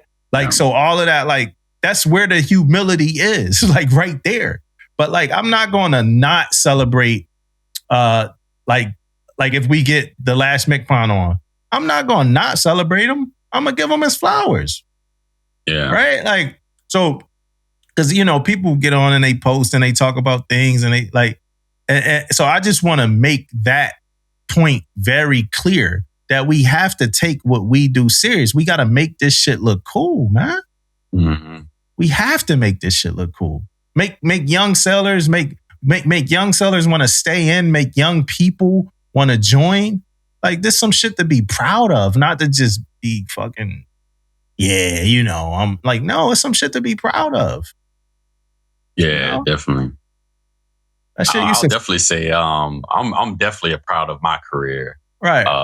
Because it's definitely different path from the normal NCs and people that have different hobbies and stuff like that. Like I definitely commend you on having this podcast too. This is outstanding, especially the name of it. That just says a lot in itself, right? So it makes people want to come tune into it. For me, right, coming in, I came in after ERB happened, and so they wanted in 2013. They had all these people try to rejoin it because they realized they kicked everybody out. Right. I got real lucky and ended up. My recruiter told me to join as a reservist and then go active, so that way I could choose the orders that I want instead of boot camp choosing for me. And I came in as an HT. And so we had the government shutdown when I did graduate HTA school. So they sent me to NAS Jax. I went down there with Jody Webb, the NCC, and YN2 at the time trailer, and worked in the career counseling office. And so that's where it started at for me there. I ended up getting orders later to the Macon Island, where I worked under this really crazy Master Chief, Warren Embry, man. This dude is crazy, but that's my C-Dad right there. Yeah. So that first ship got me into a handful of things, right? They shot a couple of episodes of The Last Ship on there. So I take all of that stuff from being an extra and I use that in my command NDOC class when I'm talking to sailors at First Term Sailor Workshop, right? I'm saying, and just to show them that the Navy is a whole bunch of stuff that you can do to be successful when it's time for you to get out and set you up, find something that you're interested in. So I use that. They also got me introduced to a couple of acting things, did a couple of movies and stuff like that as extras, not no stars or nothing like that. But that was pretty cool. And then I got to my next command right before COVID, all that stuff happened. I got introduced to the track and field team. A lot of people don't know the military has Olympics, just like the civilians do. So we have the military Olympics called CISM World Olympics, where everybody around the world, that their military branches compete against each other. And so I had the pleasure of doing that in 2019. Went for a couple of days. I had to write up this crazy application and all that stuff. And it was weird because I was this only enlisted person out there with a whole bunch of officers. So I really didn't know who to talk to, but they made it feel welcoming and stuff like that. And they got all type of sports for these things like that. So I also put that out to my sailors during CDBs and stuff. After that, COVID happened and my kid's the one that introduced me to TikTok and stuff like that. At first I hated it. I was like, what are you doing all the time? Why are you doing all this dancing? I hated it. I was like, you need to go read a book or something, man. You get on my nerves. But then I actually got onto it. I was like, you know what? Let me see what this is, man. And then next thing you know, just everything went up for me. I had my first viral moment with the shutdown of NFL. They did this whole, we was doing this trend with if your boyfriend or husband walks in, their wives was tricking their husbands and boyfriends and stuff with the sound of the NFL theme song, with Sunday night theme song, whatever. And next thing you know, I went up, I'm getting my phones hitting up on Twitter and Instagram, and I get a message from ESPN, hey, can we use your video and stuff like that? Next thing you know, I come into work and everybody in my command, my CO and my AO, all of them come in is like, dude, I just saw you on TV last night, man. So that's where it really started at for me with the social media stuff. And then it really took off with Bang Energy Drink. They got created. The next thing you know, I did an advertisement for them on TikTok. That one went crazy. The next thing you know, the CEO hit a couple of us up and was like, hey, we want to bring you in on the team and stuff like that. Or their PA, HR team, whatever, they hit us up. Then after that, the Navy started bringing in the Bang Energy Drink, and that was part of our deal. And so we was like, oh, snap. So everybody's out here just drinking it now. I didn't really drink. I just put water in my can and because I'm not an energy drink guy. But next thing you know, we end up getting like endorsements and all this stuff from it. And everybody's drinking it now, watching it on TikTok. TikTok's making a rise with it. So that was pretty good too. And that's where those cars came in. I end up trying to stunt a little bit, driving the Lamborghini and a Ferrari on base a couple of times on Coronado. Got pulled over every time, man. I was wondering. I need to see it. So all that came from the Bang Energy Drink. So I don't own them. They're all like contracted to us, certain ones. So it's pretty cool to have that. And then after that, that's where just everything took off for there. And I know you were talking about people having like things outside of the Navy. So I feel like one of my biggest mentors and inspiration is Snoop Dogg, bro. He's out here with his hands in everything. So that's why when you see my page, I'm doing everything I can. The music thing started off as a joke though, because one of my homeboys back home, he's not in the military. He's one of those local rappers or whatever. He's been doing it since we've been out of school. I'm like, bro, you've been a local rapper for 20 years. He's like, it's hard, man. Like, it's hard to get noticed out here. You know, that old excuse. Yeah, it's a grind. So, I mean, it is a grind, though. It's a grind. Music is a grind. Yeah. So I end up just creating a song or whatever. And we were just making fun of him at the time. But then that actually like took off on TikTok or whatever. And so he's over here upset about it. But then I'll be mad too. I'll be mad if I him too. So we did it again, right? We did it again this year for the Super Bowl. Except this time I did a whole album with it. And so we've been going to LA doing studio time or whatever. They let us come in, shoot some songs or whatever, and made an album. We released it. You don't even sound. I know you, homie. You don't even sound like a music artist. Like, definitely not. Shoot some albums. Yeah, so we definitely did that, right? And that got promoted. We started getting paid from the album. And so some other people was hitting us up, some of the producers from the beats or whatever, and they was like, yo, that track sounds good or whatever. Let me go ahead and send you some more sounds. So one of them, they sent my stuff to BET. We actually going to BET Awards this weekend to do the meet and greet, bro. So it's like, oh, that's what's up. He's mad. I know your boy is pissed. His blood, sweat, tears, his life, bro. Yeah. But yeah, so, kind of taking that back to like what I was saying was like, this shit opens up a lot of opportunities for people, right? Yeah. And it's not corny. It's not lame. It's not none of that shit, right? It's people you could see and aspire to be. And I remember, bro, what used to piss me off, Aaron, I'm going to shut up. I used to ask chiefs and like senior chiefs or even first classes when I was a junior seller, like, yo, how'd you get to this rank? Or how'd you make that in 12 years? Or how'd you do that? And they all used to say the same bullshit. Man, I got lucky, man. I just right place, right time shit. And that used to piss me off. Like, how humble can you be? Like, tell the truth. How'd you make it, man? It gets indoctrinated into us, man. Especially us, like maybe us older cats. I don't know if I'll say I'm the older cats, but you get this pushed into you like, yo, you humble. Don't be putting yourself out there. I'll say one thing, listening to you and with you, Damo, and with Damon and everybody, that one thing I hear about people that pisses me off, that a lot of piss me off, is, oh, you went in the military or you joined the military because you had no other choice or you didn't have any talent. I hate that. When I tell you the amount of people, the talent that you have, not just in the Navy, but across, all the branches, man. How many athletes and engineers and just people just, hey, look, their walk of life, they decide to come over here, right? Right? Yeah. You hear about the phrase multi-hyphenate.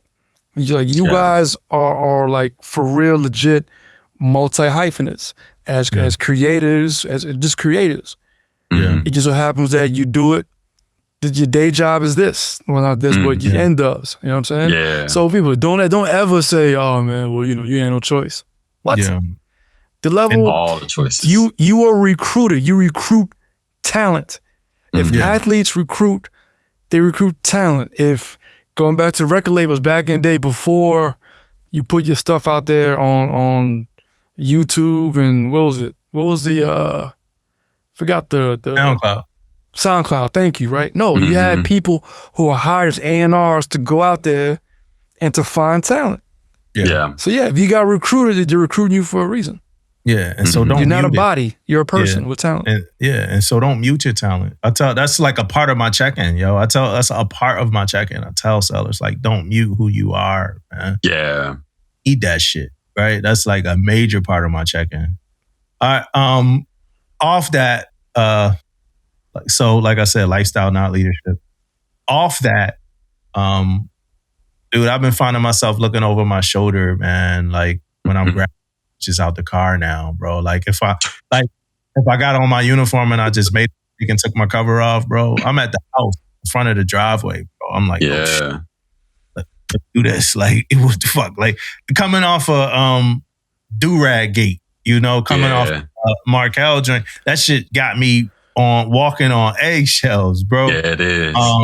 And man, I don't, was that the intention? You know what I mean? Like, I'm like, yo, I hope ain't nobody out here with a fucking camera. Like, I'm literally doing is grabbing my damn duffel out my car. Oh shit, I forgot my damn, my ball cap. And I'm at the house, man. You know what I mean? So, and I saw a seller one time on their block get like a picture taken, and it was like a lady.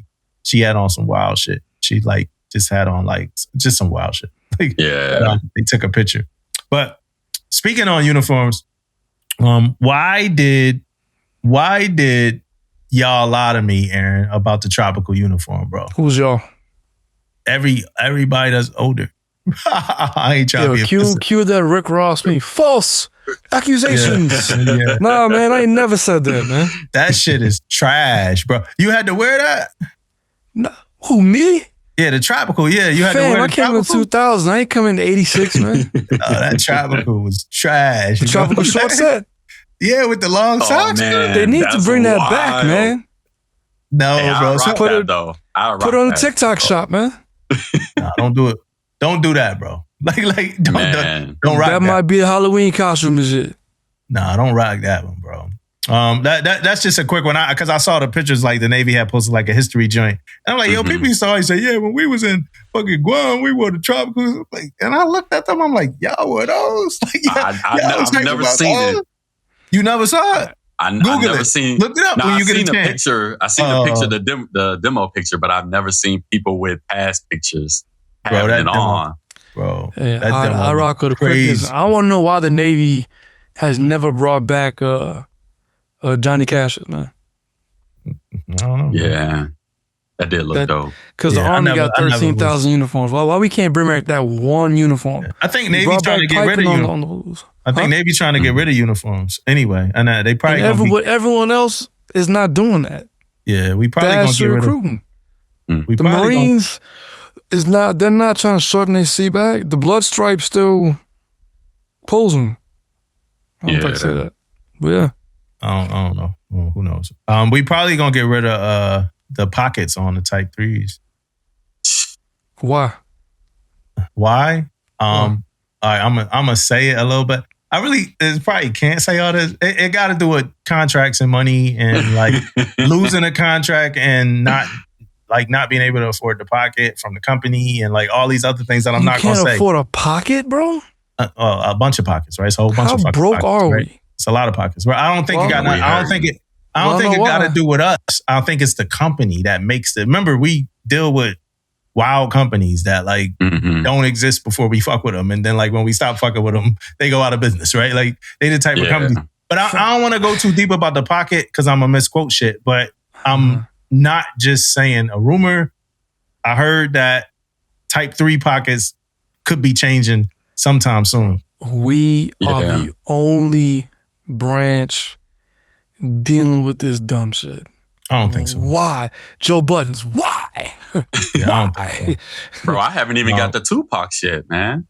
Yeah, I still ain't. I have not worn them yet either. Like every command I've been to yet, like has not been like on the, I guess. Is it still like a list of like who getting them? Do we still give them like that? It's crazy that you're making Tupac. Never mind, I ain't even gonna say that. Fam, Mick Pond, Russ Smith was rocking the demos of that 6 years ago. Yeah. It's crazy. Slow roll, bro. I mean, we still finishing rolling out the PT gear, right? It's like that shit. Rolling slow, like Forged by the Sea joint. Rolling slow, the New Balance joint, rolling slow. Did y'all see, like in the last couple of like weeks, did y'all see the bungee jump with the suicide jump joint? I think it was called, like, suicide. They just didn't like hook it up right. The name of the like bridge was called like Suicide Bridge or whatever. That's the name of like the attraction that it was. It had suicide in the name. So for YouTube or whatever, I'm naming the name of an attraction. They are now saying that, like recent news is saying that they think it was intentional and it wasn't an accident. And I mean, that's not hard to believe, bro. Like it's definitely not if you watched it.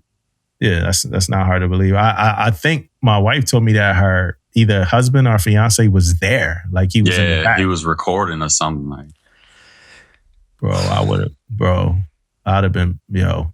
Hey, that's a tough one too. But I mean, she had to know something was wrong too because she wasn't hooked up and already like up in the air and stuff like that too. I wouldn't have even got up there without getting safety checked first. So. Right. Like, yo, I'm not what? Like, yeah. Like, I'm not even getting up here without y'all like rigging me up or something.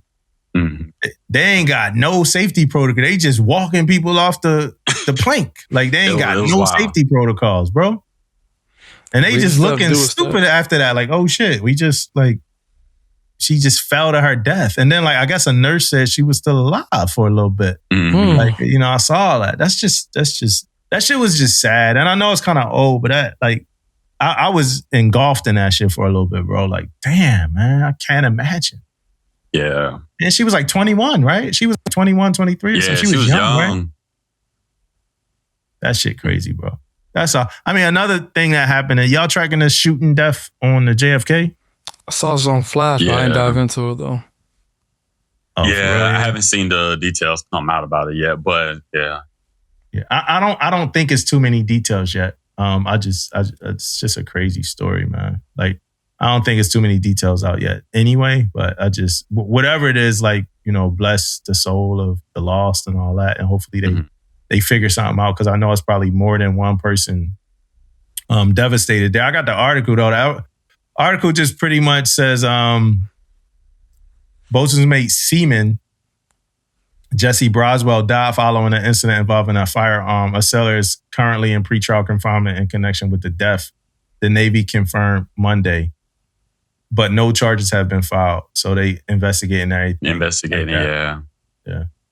And then I got a story. Some chief in some chat group was upset about like people not reporting about another chief who I guess so the story is a teenage girl was reported missing from Lafayette, Louisiana, and she was found in Virginia.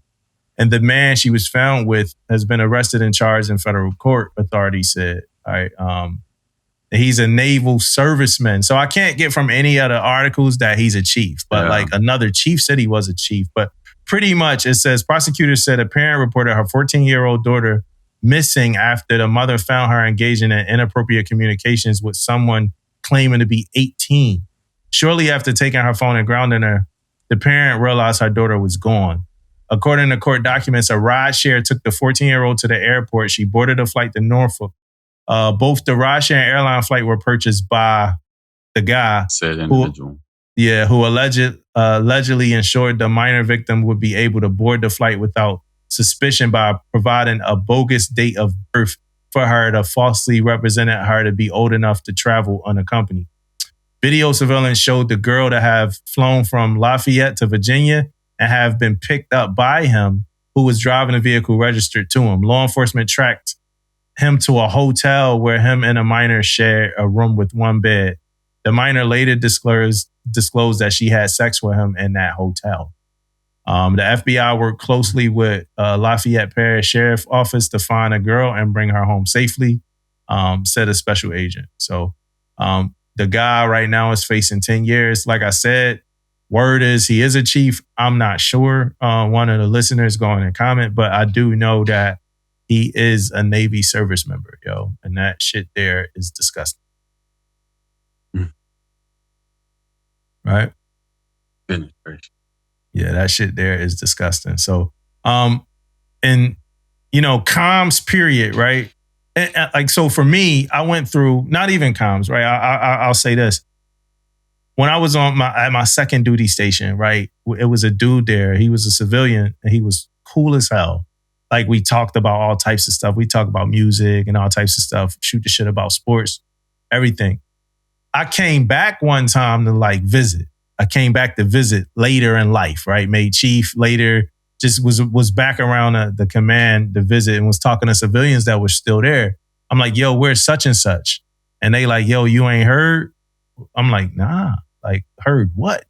They like, yo, you gotta, when guys want to share the tea, but they kind of, he like, yo, just come in here, man. I'm like, all right, what's up? He's like, yo, he was molesting his daughter. It was like he's like whole time he was molesting his daughter. And he was like, the only reason why we found out because she left to go to college. And when she left to go to college, she didn't want to leave her little sister in the house with him because she was wanting to protect her sister. Yeah. So I'm like, damn, so the whole time we vibing with him, chilling with him, having a good time. He seemed like a cool dude. We talk about the ladies and all that. He seemed pretty close to the little girl. He always had pictures of her like in the Instagram and all that. Whole time he was molesting this little girl. And that's why I don't really put nothing past like people, man.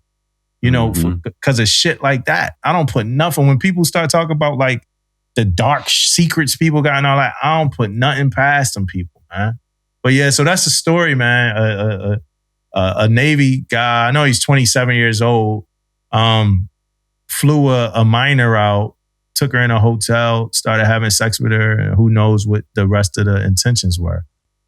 Because I don't know what the into probably to let her fly back, or who knows, man, and that type of story. All right, so Aaron's quiet, so I kind of keep moving. I've experienced that from someone from a previous mess of mine where their face pop up on the blotter and you see it, and then also my position, previous command, you hear about some things and it's like, all right, you know, in our position, man, we see and hear the worst. So for that, it just, you know. I mean, it touches home. So, yeah. Okay. All right. Well, me being stationed on JBAB Air Force Base it was very important to me that we talked about General Chappie James. Did I say it right? General Daniel Chappie James Jr. Yep. So I said it right. All right. So he's like our highlighting our hero segment of this podcast. Aaron really got the spill on him. What's the spill on him? So General Daniel Chappie James Jr. Sometimes they call him like the Black John Wayne. He's kind of like a mythological figure now in the Air Force. He was the first black service member to be a 4-star general. He's from Pensacola, Florida. Recently, the Pensacola Bay Bridge was rededicated to him, named after him. In his time, his credentials, it's like a scroll, man. He was him. He became the commander-in-chief of NORAD, which is the aerospace defense for our country. He was a HBCU alumnus. He went to Tuskegee Institute. He was a World War II instructor following his time at Tuskegee, where he taught aviators to fight in that conflict. Following that, he flew over 178 combat missions in the Korean War and the Vietnam War, to include the Bolo MiG sweep, which to date destroyed the highest kill count of any mission during Vietnam and in the air. Accolades include 3 Distinguished Flying Cross Medals, 14 Air Medals, and 2 Legions of Merit, a Defense Distinguished Service Medal. Part of his lore, you could say, is he faced off with a young dictator by the name of Muammar Gaddafi. So during that time, Gaddafi overthrew the Libyan monarchy. And that time, America was planning to move their bases out of Italy regardless. So what happened was after Gaddafi and the coup took over the government, they were trying to storm an air base and take some of the assets from the air base. So what happened was he was storming it, and then General Chappie, he was in charge of a squadron there. He closed off the gate, and like out of a Western, they were like a standoff where they both had their hands on their pistol. Yeah. So people looked at it, it was like a real life Western, man. That kind of added to his mythological figure of Chappie James. So quoted, he said, if he pulled the gun, he never would have cleared his holster. Yeah. And if you listen to his interviews, man, he just sounds like what's the actor, Wendell Pierce, You know, if you ever seen him in something, man, that's how he carries himself, man. So Hero of the Week, Daniel Chappie James Jr. He was a legend, man. Yeah. They named the block after him on J-Bad, man. You know, and it's hard to drive the speed limit on that block, man. So I know he probably was always on the move, man. You know, if you heard him, man, he's some Uncle Phil type of energy, man. You can find the interviews, man. I heard him talk. I've heard him. I heard him talk a couple because he got a couple of notes out that's like people listen to, you know, just because it's like inspirational. If y'all ever catch me going 10 over the speed limit, just know, man, I'm keeping it fast and honor General Chappie James, man. He wouldn't have wanted me to slow down. Yeah. You know? Give me some grace. Give me some grace, man. Did y'all, speaking of grace, did y'all see the NAV admin on religious accommodations? Yeah. Uh-huh. Yeah. Thoughts? Honestly, I'm just ready to get past it. I'm so ready to get past it. Oh, the back and forth. I understand the nature behind it. I get it. But if we are going to do that, how are we going to make sure it's understood and accepted across the board?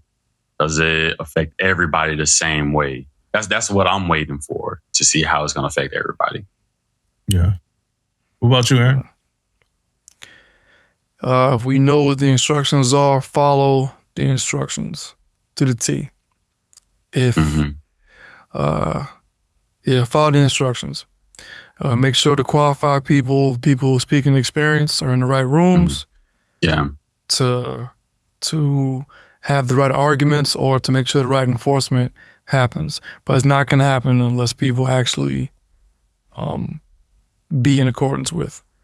But I hope that that's all I got to say about it, man. I think if y'all, the listeners and the people on YouTube who watch this, you think y'all know where I stand with a lot of stuff, man. So I'm just going to. I don't know that they know where you stand with the religious accommodation new NAV admin. Well, if they see me, Maryland or Virginia. I don't know where you stand with it. Like, it's a religious accommodation NAV admin. I mean, the thing is, right? So from the NAV admin, from the seller's receipt of the information, they had 10 days to make the decision if they were going to resubmit the paperwork, which comes with what it came with before, in addition to some other things. Right. You need a chaplain valid, and I'm not going to quote the NAV admin for social media policy's sake, right? But you need kind of like, you need your skipper, you need your chaplain, and you need pretty much like proof that you are actually practicing that religion, right? And my first class that's like in charge of like this paper, here's ACMC, man. I got a question for you. How do they prove? Like, what do we want them to do? I want this energy for the barracks. I want NAV admins and I want action and funding towards barracks. That's my opinion on this NAV admin. I'm with it. I've read it. And my command has been in accordance with. I want the energy towards the barracks. I want the energy towards getting money back towards training.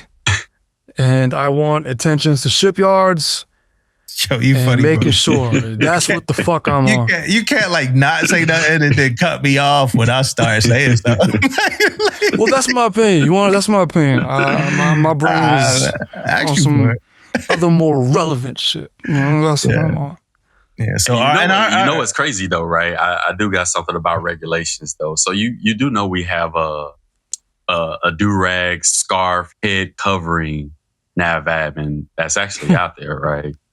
So I mean, it didn't apply in that situation, but we do have one where certain people are allowed. Medically balding and alopecia is a reason. Yeah.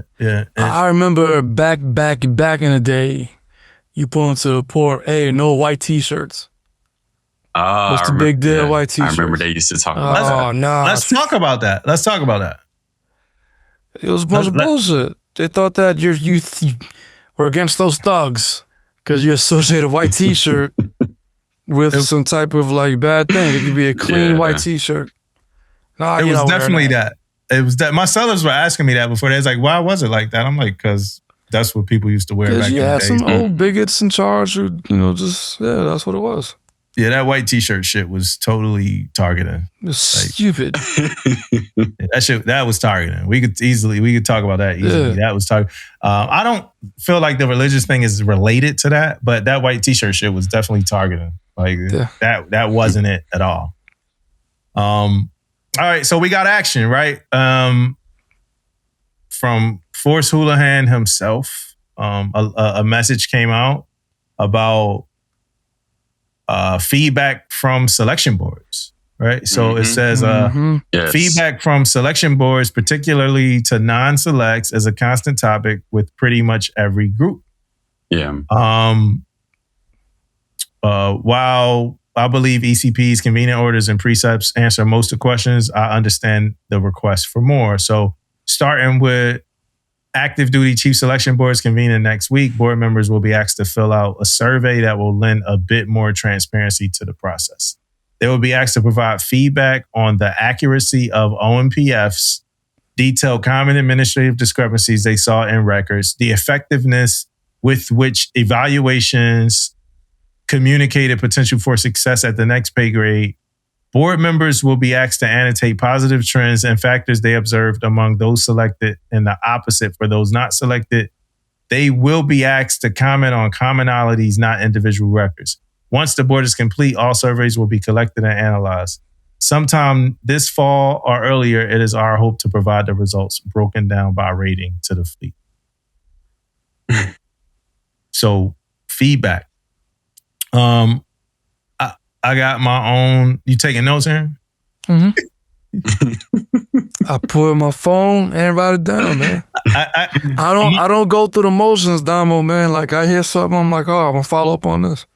I got my own thoughts on feedback, and Josh was on the episode. Shout out to Josh. He knows that, we didn't get the fully talk through because the conversation kind of happened out of nowhere, so we didn't really get to fully talk through the feedback thing. Yeah. But this message here validates my thought that I still don't understand what the feedback is going to do. This message validates It's my over. thought. Yeah, and good on Bill and the team for hearing people and wanting to meet them where they are at what people want. Because I see the comments and I see people want feedback and I see people got ideas. But my point is this. Let's say you get your feedback and they tell you exactly where you are. Let's say you got feedback and it told you exactly where you were. That line changes next year. It don't fucking matter no more. It doesn't matter, right? If you made it into if you were you say, if you made it in between whatever are above the cut line or whatever, however they say, right? And if you eventually didn't make it through and somebody was like, well, you made it here, you made it to round 2, you might not make it to round 2 next year. It does not order. I don't see how it orders your steps in any kind of way. The quotas are going to change the next. It's honestly, right? It's just feedback for the sake of feedback because people feel better with feedback. It's no absolute feedback to the Chiefs board. And then there's somebody well, whether it's absolute or not, we should still get feedback. Why? If it's not going to mean anything. I think you answered it, man. I think you answered it. And if the feedback was to be presented differently, you just gave it based off messaging. So, hey, you know what? On this time when you made board, this time, your record got to the crunch. Now, that was this time. Close the chapter. It is a new season, a new year. You go. Yeah. So you as a person, you have that closure. Now, you might not be good enough to the next year because it sustains peer performance, and the young buck who just now got into the fray and not being board eligible, they're a wolf. Yeah, and they've been on it. My corny analogy. You could have this great basketball analogy. You have this great roster, right? you still gotta make the regular season, you still gotta make the playoffs, and you still gotta get to the chip. But bro, and I'm gonna cut in. I'm gonna cut in a little bit, or the quota just changes. Like, and it doesn't fucking matter. Like, you know, so now you get to walk around all year like, yo, I was in the crunch. That's all you get, bro. That's all you get from it is to say, yo, I was in the crunch, man. Like that's it. The whole shit changed. It does not, bro. The precepts and all, and like I said, I think what Bill and them is doing is gonna be cool and helpful, right? Mm-hmm. Like I don't think it's like nil. It's cool. It's like you got some. It's like you got closure, like you just said, Aaron. It's like closure. It's data. It's data from the board, right? Mm-hmm. But like people still want. It's still, and even when I saw this come out on social media, it was people in the comments like, I still want more. You know, like people, but like, yo, if somebody tell you exactly where you were, and that's the point that I try to make. If somebody tell you exactly where you were, it don't fucking matter no more. I hate the phrase devil's advocate. I'll say this. All right, please do, because I'm kind of. I know Josh is playing devil's advocate right now. Listen, so right? He mad as fuck. Josh is about to text me right now. I know. If a person, he about to text right now, very good. Lost train of thought. If a person was on like look 6. And they got a stellar career. They've done all the things, and they go to package reviews. The record is clear. They meet all the shoulds and shalls outlined, the enlisted career path, everything. Money, money, money. Maybe it kind of gives them a little bit on a person, human side, another little oomph in their back to push again. Right? That's the only thing I can say. Before sitting the board, I was more like Josh. I need feedback. Yeah, I was more like Josh too. Yeah, but then I sat the ball and like, yo, man, everything is there. You have to, the slate gets erased and you got to go grind again. Yep. Yeah. What do you think, Q, man? I'm sorry. No, you good. I think people need to understand manning as well when it comes to this. Like people get real upset about, oh, we don't have enough quotas and things like that. But do we have the inventory? I want to say one of the speeches or symposiums that we went to, everybody was asking, well, if Sim's supposed to fill all these billets, then how many gap billets do we have? And we was like, oh, we got like 80 gaps or something or whatever.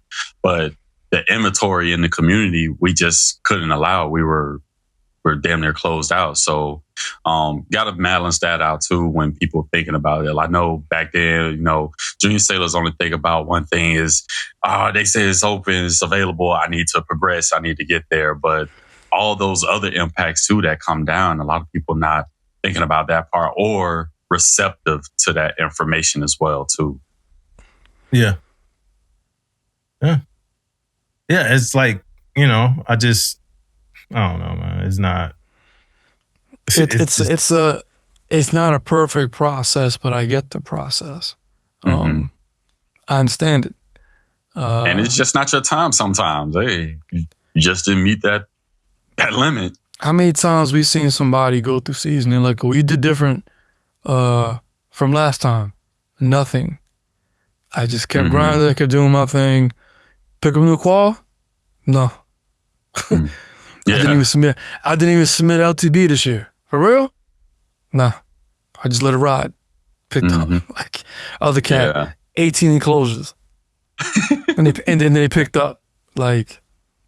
That's crazy, man. I had with this one guy, this one first class submit like 56 pages of enclosures. So I'm like, dude, you're not getting anywhere with this, man. 56 enclosures. You're hurting yourself right now. Just take a chance and go get your record updated, man. Just get all this stuff input. If you gotta do that, it's a problem, bro. Like, you know, you gotta do that. I made a couple of them without submitting anything because I got tired of submitting shit. Really, like, I got tired of submitting stuff. But 56 enclosures is wild, man. That's two careers. That's two careers. For you all. So for you two, you set the board. So how do you feel? I get this question a lot. How do you feel about those career summary letters? I'm like, I'm the chief. I haven't set the board, man. What are you asking me? Honestly, you go first or I'm going first? Yeah, I could go on both, right? I'm not a fan of unnecessary shit. Like, so I just don't like things that's like, I don't like extras. Like when people, like a period, right? Like when people do it. Like if I say come to my office and you're there 30 minutes early, I don't like that shit. Like, why you there so early, bro? Like, you're doing extras, bro. Like, I don't like that. Like, and I tell them, I'll be like, yo, I'm going to be ready. Like it could be 9:51. I'm be like, I'm gonna see you at 10, man. You know, I'm gonna see you at 10. Yeah. And I actually need the 9 minutes. Like I needed the 9 minutes. Like, and I'm not even being a smart ass. Like my day is so jam packed that like earlier you made this point makes her valid. You're going from event to event and like I need dropping that you want to give attention to. So you better maximize your times. Yeah. Like so I ain't doing so with the career summary. So it's funny though because it's gonna fold into something different. The career summary thing. It's like, yo, come, you don't need this. You don't need it. It's not a part of nothing. It ain't a part of shit, right? But you made it. Now, here's the thing, though. When I set the board for the first time, the career summary letter helped me because it was like a guide to this person, right? It was like, oh, shit, he's saying he got this. Now, here's the difference.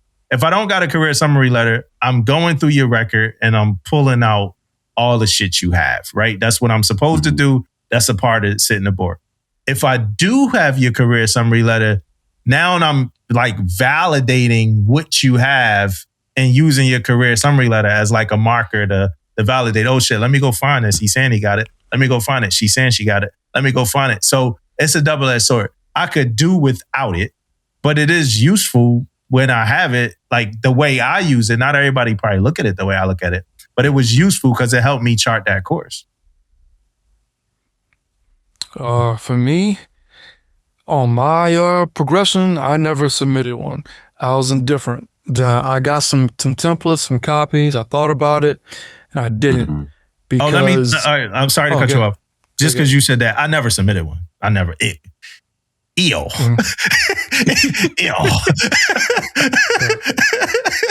No. Hold on.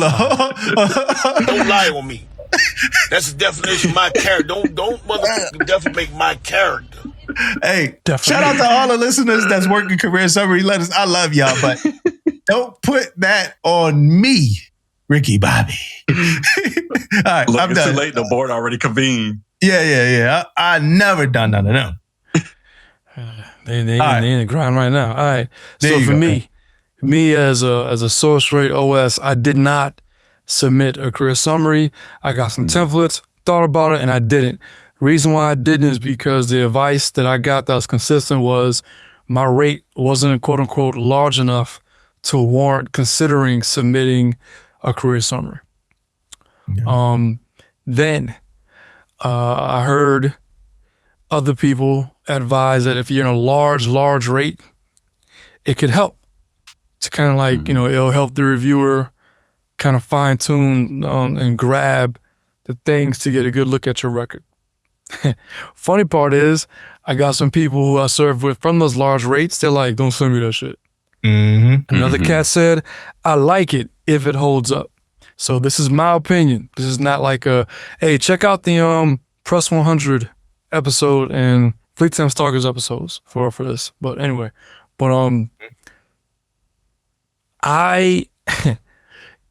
if you're gonna submit a career summary, make it hold up. Make it hold up from the ECP. This qualification, this career benchmark is found on this exact eval with the data report, the data reporting. To me, that is an effective career summary letter if you're gonna send it in. So for me, I didn't submit it. I'm indifferent. I don't get itchy and want to vomit if someone says, hey, submit a career summary. That's not me. Just make it hold up. Submit it. We're going to look at it and make it work. Because like Damo just did, he's like, nah, man, I ain't doing that. However, I did use it when I was at the board. Well, then, to me, that answers the question right there, man. Yeah. So. Yeah. It's like, it could go either way. Hey, and for the career summary people, y'all don't get offended. That was a joke that I did about icky stuff. Nah, they mad, yo. That ain't me. Nah, they mad. Can't be me. I ain't submitting no summary letter. Either y'all gonna pick me or you're not, based off of what you see. I stopped submitting letters. Like, bro, like I said, I stopped submitting letters to the board eventually. Like, I'm not. Like, people be Aaron, I could tell Aaron was a letter to the board every year guy. Like, right? I just know Aaron enough to know he found something to put in the letter to the board. Eventually, for me, I only submitted twice, man. Right. Because I'm nice like that, but right. But eventually, for me, I don't like talking like that. Nah, let's be talking shit. Nah, man, I only did it because I thought my record was clean. And that's there what was dude two was saying things on that didn't Facebook, fall man. off, man. That's what dude was saying on Facebook. That's what they were saying on Facebook. Like people just talk about themselves, man. You know, like, leadership versus lifestyle, man. Oh, they're gonna attack. They're gonna attack me with this one. What were they saying? The people on Facebook? You know, the NPCs. See, now you going crazy now, man. How am I going crazy? What's your last topic, bro? You had a topic in here, bro. I did? Let me read it right here. You got it in front of you. Gotta keep up with your topics, dog. Like, man, you used to be bouncing. All right. I'll put here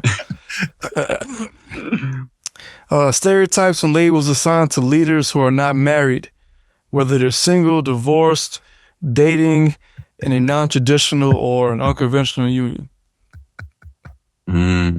He over there dying. What is so fun? Because for the listeners, this is an Aaron topic, like exclusively Aaron. No, it is not. No, it is not. I put it in because convos happen, and I put it from a conversation I had with some people. It's a very career. Yeah, I know.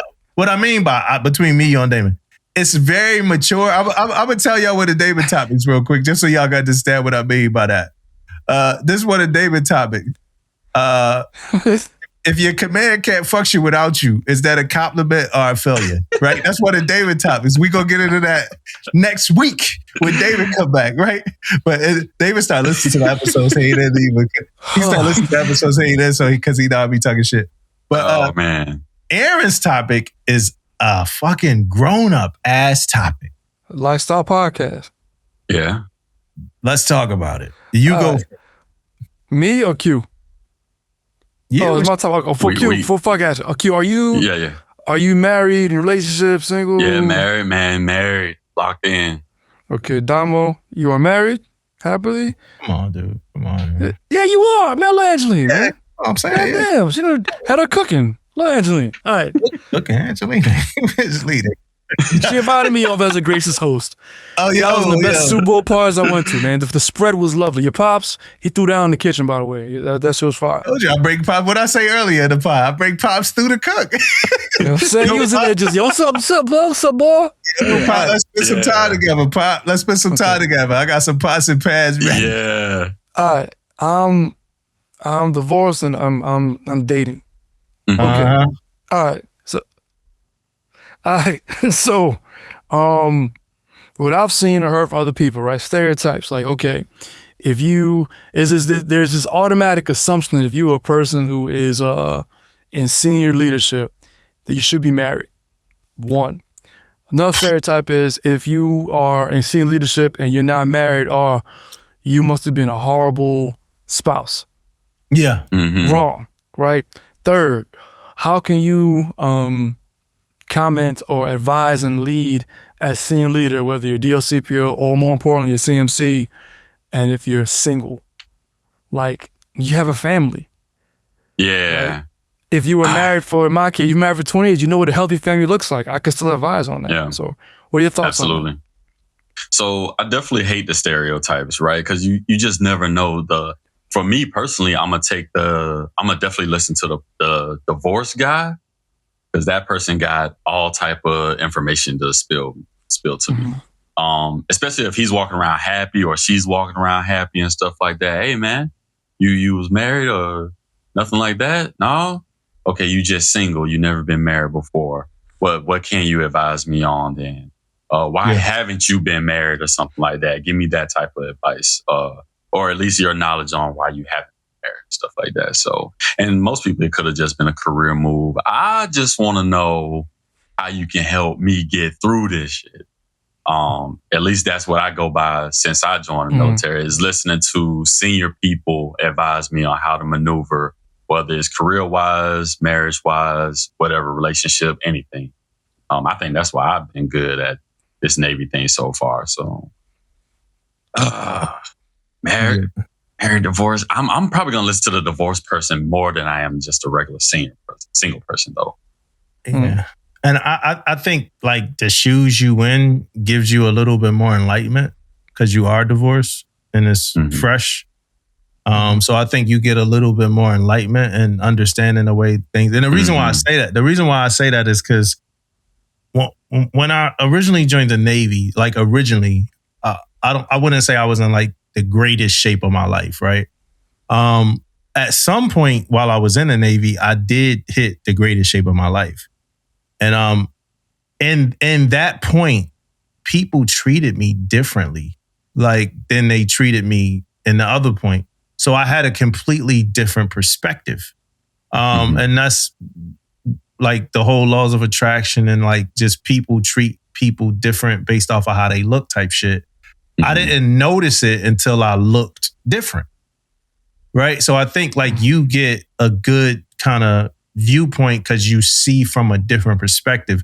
So I can't, and I'm not judgmental, right? So I don't look at people that's married or divorced any different, right? I see a single person and I just think that they enjoying life, you know, like life is great. You know what I mean? And not like necessarily always great because I've been single before, but like you kind of like live your life based off of your rules, man. You know, like right now in my life, like my wife ain't going to sleep unless I go to sleep. She will, and I mean go to sleep by going to bed. Like she'll like lay on the couch, dead rock fucking sleep. I'm like, yo, just go to bed. That's crazy, man. Same here. Yeah, no, I'm still up. Like, no, you're not still up. You sleep. Like, just go to bed. Get out of here. Get out of here. Bed. Go rock out. Like, no, I was waiting for you. Yeah, I've seen it. I'm waiting for you. Like, is it that serious? I mean, teddy bear? Like, I need body heat. Okay. Right. And then I'll go downstairs to I'll call it a man cave, not a man. You've been at the crib before. It's like a little movie screen type joint, right? I'll go downstairs to that. And then like if she wake up, she might come down there and she might be like, Dad, how come you ain't tell me you was going down there? Yeah, you was asleep. Oh, like I'm not like late. You know, so out. Yeah, so I think single life and mind you now, that's things I could look back and laugh about. But I think, you know, so I don't never think single people are, you know, you get like through like back channels, you get people saying that they think that was the reason that April didn't get McPine was because she was single, right? That's something else, man. Like you thinking that a person, that PR perspective. Yeah, because sometimes they'll treat certain positions. You see it in like politics. They treat the president. It's politics. Yeah. You see it in politics too, right? And I understand that because here's one thought I had about it, right? Okay, say for me, right?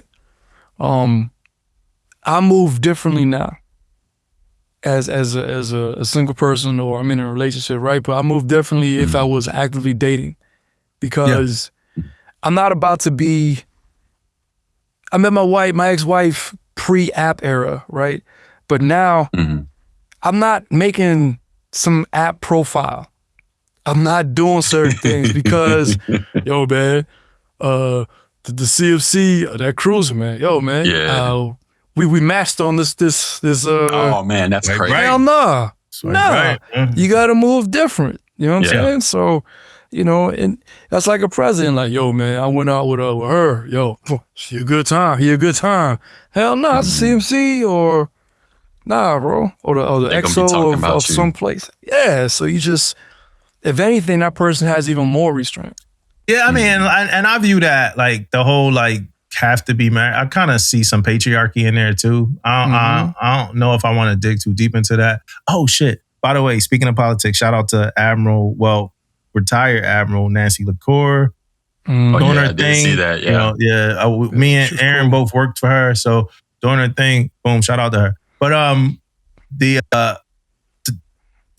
just. Yeah, it's like this whole. I have one more thing too, bro. Yeah, the patriarchy point is like because if the male president gets this gig, then the first lady does these things, right? If the male person is the McPine, then his wife is like the champion of the ombudsman group or something like that. So I see those things too. But like I said, man, I don't really I don't know, Aaron. Like my brain just, I don't know. I guess I'm still. You're creative, man. I'll say that. Yeah, I guess so. Yeah, that's what I care about, bro. But well, you say this, but I want to. You're not asking me to, but I'm gonna defend you on this. I'm stiff on because just because you are creative and you put most of your energy, your faculty towards that does not mean you're not well read and you don't have a care of reading on politics or current affairs or different things of human development and all that. All right. Here's another thing I want to add about this, about stereotypes and all this, right? Just because a person's not married, they may not want to be married. It's 2026. Exactly. They got people who have, when I said about non-traditional unions, you got some people with the same person for like 40 years. Back in the day, we had that aunt and uncle that was together forever, never got married, had 10 kids, and the will and the estate goes to her. You might have people like the Goldie Hawn, Kurt Russell. They never got married and been together for like 40 years, man. Yeah, Oprah and view the person Stedman, differently right? there. Oprah and Stedman, right? Yeah. Right? Or whoever Kiki... Common law marriage? Common law, right? Or whoever Kiki Palmer gonna eventually get with. You know what I'm saying? She ain't never get married. Maybe Hot One's boy trying to shoot his shot, man. Yeah, man. So like I said, I don't ever label them. So if I just don't look at it like that. Just don't. But if you're a CMC, don't make no dating profile, man. You playing definitely fire, don't. Don't do man. For real, you can't be your true self. Nah, Mestek's gonna tear you up with that one, man. I saw it during season. They made somebody a profile one time. It was a prank. I was like, hey, and it got like mad hits. I was like, wow. Not even like Christian Mingle? I think that's worse, actually. It is. The way this social media thing is, that's probably worse. Christian Mingle ain't no joke, boy. Yeah, like I never been on it. I heard some things though. Like me as a runner, I'm never going to a run club, yo. Nope.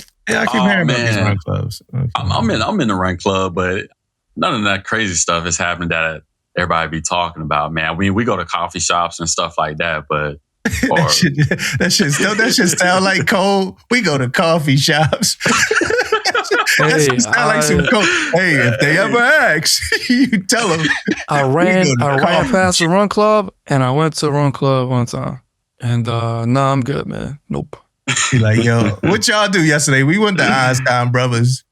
We got some bagels. Hey, we go turn up sometimes, but nothing crazy like that, man. It's just people connecting, man. That's all. People connected. Yeah, they connected rock clubs, man. Hey, bro, we just did 7 miles. Let's go hit the hookah spot, man. Because, I mean, I like this one dude, like, yo, me trying too hard, man. Like, they did 2 miles. Who was it? Some dude, man, What's his name? Why do I know his name? I got a name from a baby oil Vaseline dude. That was his name. Man. Because he over there greased up like, yo, this is zone 2 cardio. I don't take my shirt off. This is zone 2 cardio, man. Club. You ain't running that hard. It's 2 miles, man. You run kind of fast though, Q. I saw one of your videos running after that challenge was issued. Oh yeah, the Strava, yeah, man. Yeah, you doing what, a mile in what, like 7 minutes or some change? What you? 7:49. 7:49. Yeah, I was gonna say he done a mile in like 7 minutes. Moving. Yeah, and then I did the video as well because I don't know who called us out.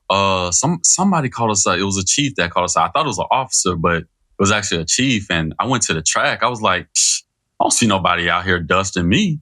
But I don't know. I ain't like seeing that 740. I ain't like seeing that. That's kind of my I ain't like that shit, man. What should do better? What do better? Stop underestimating senior leadership. You know, senior first class is not thinking that. Yeah. We ain't got the talent. We can't hoop. You can't rhyme, or we can't we didn't give or receive fan room counselors back in the day. Stop thinking. You said rhyme? You said rhyme? Yeah, rhyme. Yeah. I've never been to a command, and I will never be to a command until I retire as whatever I retire at, where it's a nicer person than me at that command. Q, do you see the level? You see how his voice decibel went down? He's like, hey, yo. I guarantee it. Never. I can guarantee I'm peeping it. Like I can guarantee that, yo. I don't know, man. You might have some competition if I'm there. I don't know. We might have a little battle with that one. Hey, but that's to do better, man. Stop underestimating senior leadership like we ain't them. Okay, you gonna get your feelings hurt sometimes.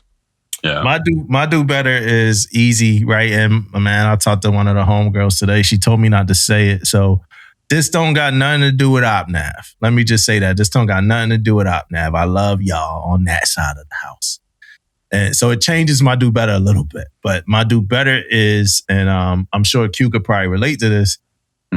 But y'all need to stand up an ETP task force or something, man. These ETPs,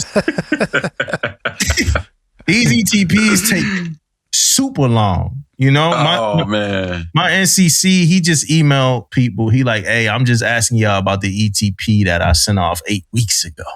They like, yeah, we see it. You did send it, but it's a backlog, bruh, and we don't know when we gonna get it. Man, its cell is on the other side of these ETPs, man. And I know that, like, but I could be wrong on this, man. Like, how many people do these ETPs got to go through? I know that the shit just sitting in somebody queue, man. And all you got to do is open the queue. I know somebody once had my cell as ETP in a queue, and they went to Einstein Bagels, bro, with the run club, bro. I know they did, bro. I know they did. All right, bro. Let's break up out of here, man. I know somebody went and did a food review in the car, in the seat of their car with my cell as ETP. And then when they got back to work, it was a meeting and some shit, and they just couldn't get to the ETP. And it was over for my cell. I know that y'all ain't just, I know it don't take 8 weeks for an ETP to go through, and somebody tell me why, bro. We need a task. And if it does, we need a task force. We get some of these LLD. It's funny, the LLD sellers they got to get everything. Get some of these sellers, put them on ETPs, man. Actually, that is a good suggestion because we got the employee program, and a lot of people really not even utilizing that enough. But that actually might be a good segment right there, bro. Them ETP, what we doing, bro? What them ETPs looking like? Dang, I got to play devil advocate right now too, man. Well, you the SME. You have to. You SME. With them ETPs, man, I got to give a shout out to the desk because they really holding it down. They really are holding it down. Yeah. Of course, they're doing all these travels and stuff too to answer all these questions. You talk about going to symposiums and all that? Yeah, they traveling so much to answer these questions and break down this stuff because a lot of people just won't read the instruction. They refuse. They refuse to read the instruction. And that would help. That would help process the ETPs, I think. So we need to do better. Need to be the people for not reading the instructions. Is making the people that do the ETPs leave to go tell y'all dumbasses what the hell's going on, so they can't get the damn. So y'all asking about ETPs, they got to leave their desk to tell your dumbass about the instruction that you never read, and that's the reason why your ETP, my ETP, and Aaron's ETPs are not being approved. Yes. They don't have the help they need. They don't have the help they need, man. It's only a few people processing that stuff, man, and they got to travel around, answer the same 5 or 6 questions. What is an ETP? How do I need to submit an ETP? What is BBA? And they got to answer these questions over and over again, traveling all over the world because maybe somebody still don't understand or somebody won't even pick up the instruction. So that hurts it right there alone. So I got to play devil advocate. No, that's cool, bro. And honestly, bro, that's been the theme of our year. I think this year is people like just of this pod. I think is the theme, and we've been having guests on, and it just keep coming to light that people not reading shit. Won't read it. Nah, I'll wait till they give us training on it. I'll wait till they come out here and give us training on it. And they traveling everywhere right now. I'd be ecstatic to see they frequent flyer miles right now. They'd be like, yo, I don't learn from reading. I would just wait till the symposium. I'll wait till the symposium come out. They talk. Oh man, we had we had Lieutenant Commander Jeff Migdal on here last week, and he was talking about officer packages and how people not reading the instruction. Like they just not reading this shit. Because people choose to be stupid. That's why. You know, we always... You got time. Meanwhile, you got time. You got time. You got time. Ain't it crazy how we don't have time, but like we've created all this tech to like do things for us, but we still don't have, like, we ain't find time. Like I mean, it's all right, man. According to the timeline, Skynet takes over in 3 years anyway, so it don't matter. That's true. Is it 3 years? I thought they said 2 for a second. The Battle of LA 2029 or something like that? Yeah. We're done. Yeah. That shit you remember them images from Terminator? Them shits just popped on my timeline. Them shits was grisly, bro. I just saw it today because somebody said, like, yo, when they said when the T-3000s come out the next data center, and they showed the clip from that's why it's fresh in my mind. Them shits, that was gruesome shit. Like, I never want to go through nothing like that, bro. Like, we will. Nah, we won't. All because somebody was talking to AI saying, hey, which bit should I put with this? Or what's up with this? I don't know what I should do. And they take over. Man, I'm competing with AI right now, man. Project Compass is kicking my butt right now, man. For real? Yeah, I mean, they doing CDBs almost better than I can at one point. I was like, sheesh. Sad day. So Project Compass is good. This is the first time we got any feedback about Project Compass.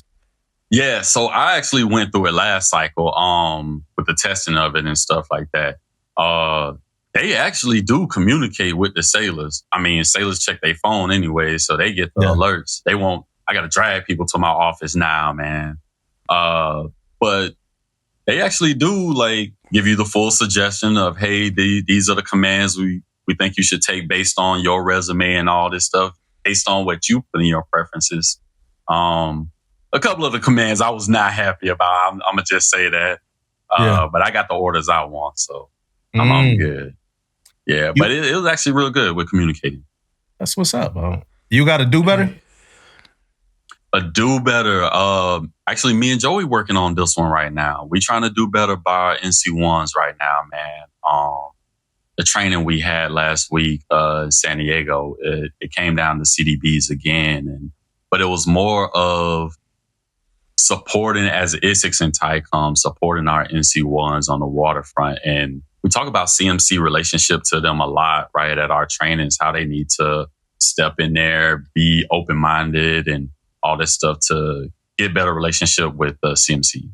But we never talk about how the ISIX need to be more supportive. Instead of if we do a SIPR inspection, is that the only time we're seeing our NC1s? What are we doing to help them be successful and establish success at these commands? Right. So that's our do better right now. So we've been taking on that challenge this week, going out, supporting different NCs and seeing what we can do to increase the morale with our rate right now. Yeah. I mean, that's a great point. Like an amazing point. Right. Holding ourselves accountable. Yeah, and looking at the program before the fucking SIPR, like that should not be the only time, that program is looked at. So yeah, that's an amazing point. Yeah. And of course work each day to get to one of y'all position right now. I mean, that's where I gotta get to personally. I gotta get to one of y'all position. Gotta be a future relief. Yeah. That's what's up. We just some humble guys who are CMCs, man. Humble. Small. Yeah. Absolutely. Yeah, that's what's up. I mean, I don't know how much time I got left, bro, to be honest. You know what I mean? I know my exact year, 2030. That's my last year. I ain't hit 20 yet, so I'm still kind of, figuring it out. So I don't know. This dude gonna be Mick Pond. I don't know, man. Hey, might be, man. Might be. You got the people's ear right now, so you're good. Yeah, I don't know, man. We gonna see what happens. My little daughter, she 2. She getting crazier and crazier. So I really don't know, man. Hey, Q, though, before we even wrap, before we get ready to wrap, is it anything you got to get off that we did not catch? I know you kind of came in as a guest host, not as an interview but is it anything that you want to we can't leave without you kind of saying? That's a good question. For everybody and the listeners, right? I would definitely say, listen to your superiors, man. You take the advice, you don't take the advice, but just be a sponge. I'm seeing a trend of us post-COVID.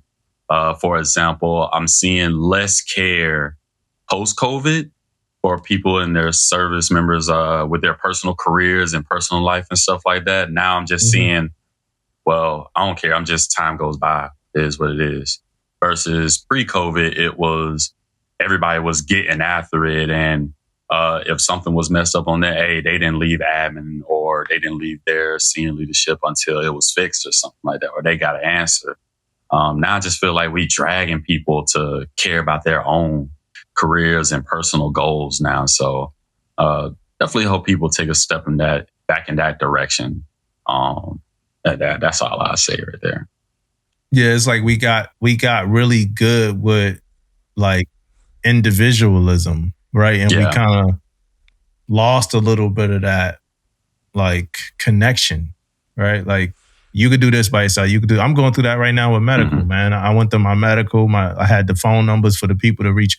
I went to medical. I'm like, hey, man, I've been paying out of pocket for my sleep apnea stuff. After I left my last command, I've been just buying my own equipment. My doc, like, you good? I got you. Here's a referral to this base for sleep apnea. I call the base. The base, like, hey, we can't find your information.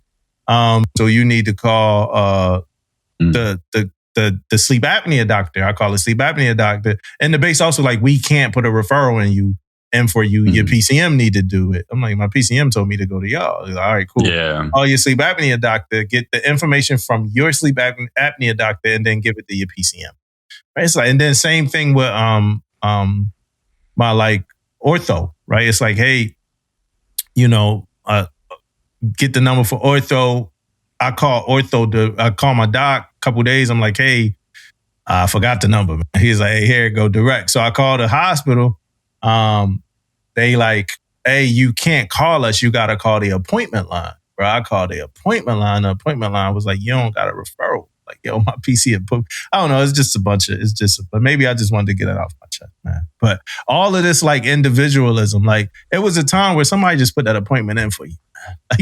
Like you don't got to go through all that smart shit, Hey, real quick, man, I'm going to do book of the week, man. I'm going to keep it simple. The book I got is Celestine Prophecy by James Redfield. I want to say it's his name. Celestine Prophecy by James Redfield. I gave it, to be honest, man, I gave it a 3 out of 5. It wasn't, for me, it wasn't perfect or close to perfect for me. It's about spirituality, about energies, about vibrating higher and all the things, but it's kind of based in a narrative form, like touching in the spirituality. And I honestly think that coming off some of the conversations we had, I just think, I'm just burned out from these types of books for a little bit. However, now I did just start a book called Inclusive Leadership by a guy named Marcus Kennedy. He was a Coast Guard captain. This book is really, really good. What was the name of it? Marcus Kennedy. Marcus A. Kennedy. The book is called Intrusive Leadership. And like I said, he was dope. But like I said, the book that I just finished, man, the Celestine Prophecy wasn't that good. Found out later they made a movie about and the movie flopped because it wasn't good or nothing like that. But a lot of people like swear by this book. They say it's great. It just wasn't, it ain't hit for me the way that I wanted it to hit. So that's kind of that. Cool. All right. Hey, for the listeners, right? Hopefully we could retrieve the episode because we just did a 2.5 hour episode with Q, NCC Que Nelson. Hopefully we could retrieve it. So we got to so if it sounds like it was an edit point, it was because he cut off at some point in the episode. So hopefully we get that back. But for him, I do want to thank him for joining us, being like, he wasn't a guest, more so a co-host. Damon not here, so he joined in on us. So I do want to thank him and appreciate the time that he spent. Tell him keep going and like have fun at the BET Awards and all the stuff that he got going on and, you know, in life and on social media and stuff like that. So for his sellers and for all the people that rock with him, that wanted him to come hang with us, I'm glad we were able to make that happen. For our people that love us, thank y'all, love y'all, and see y'all next time, you know?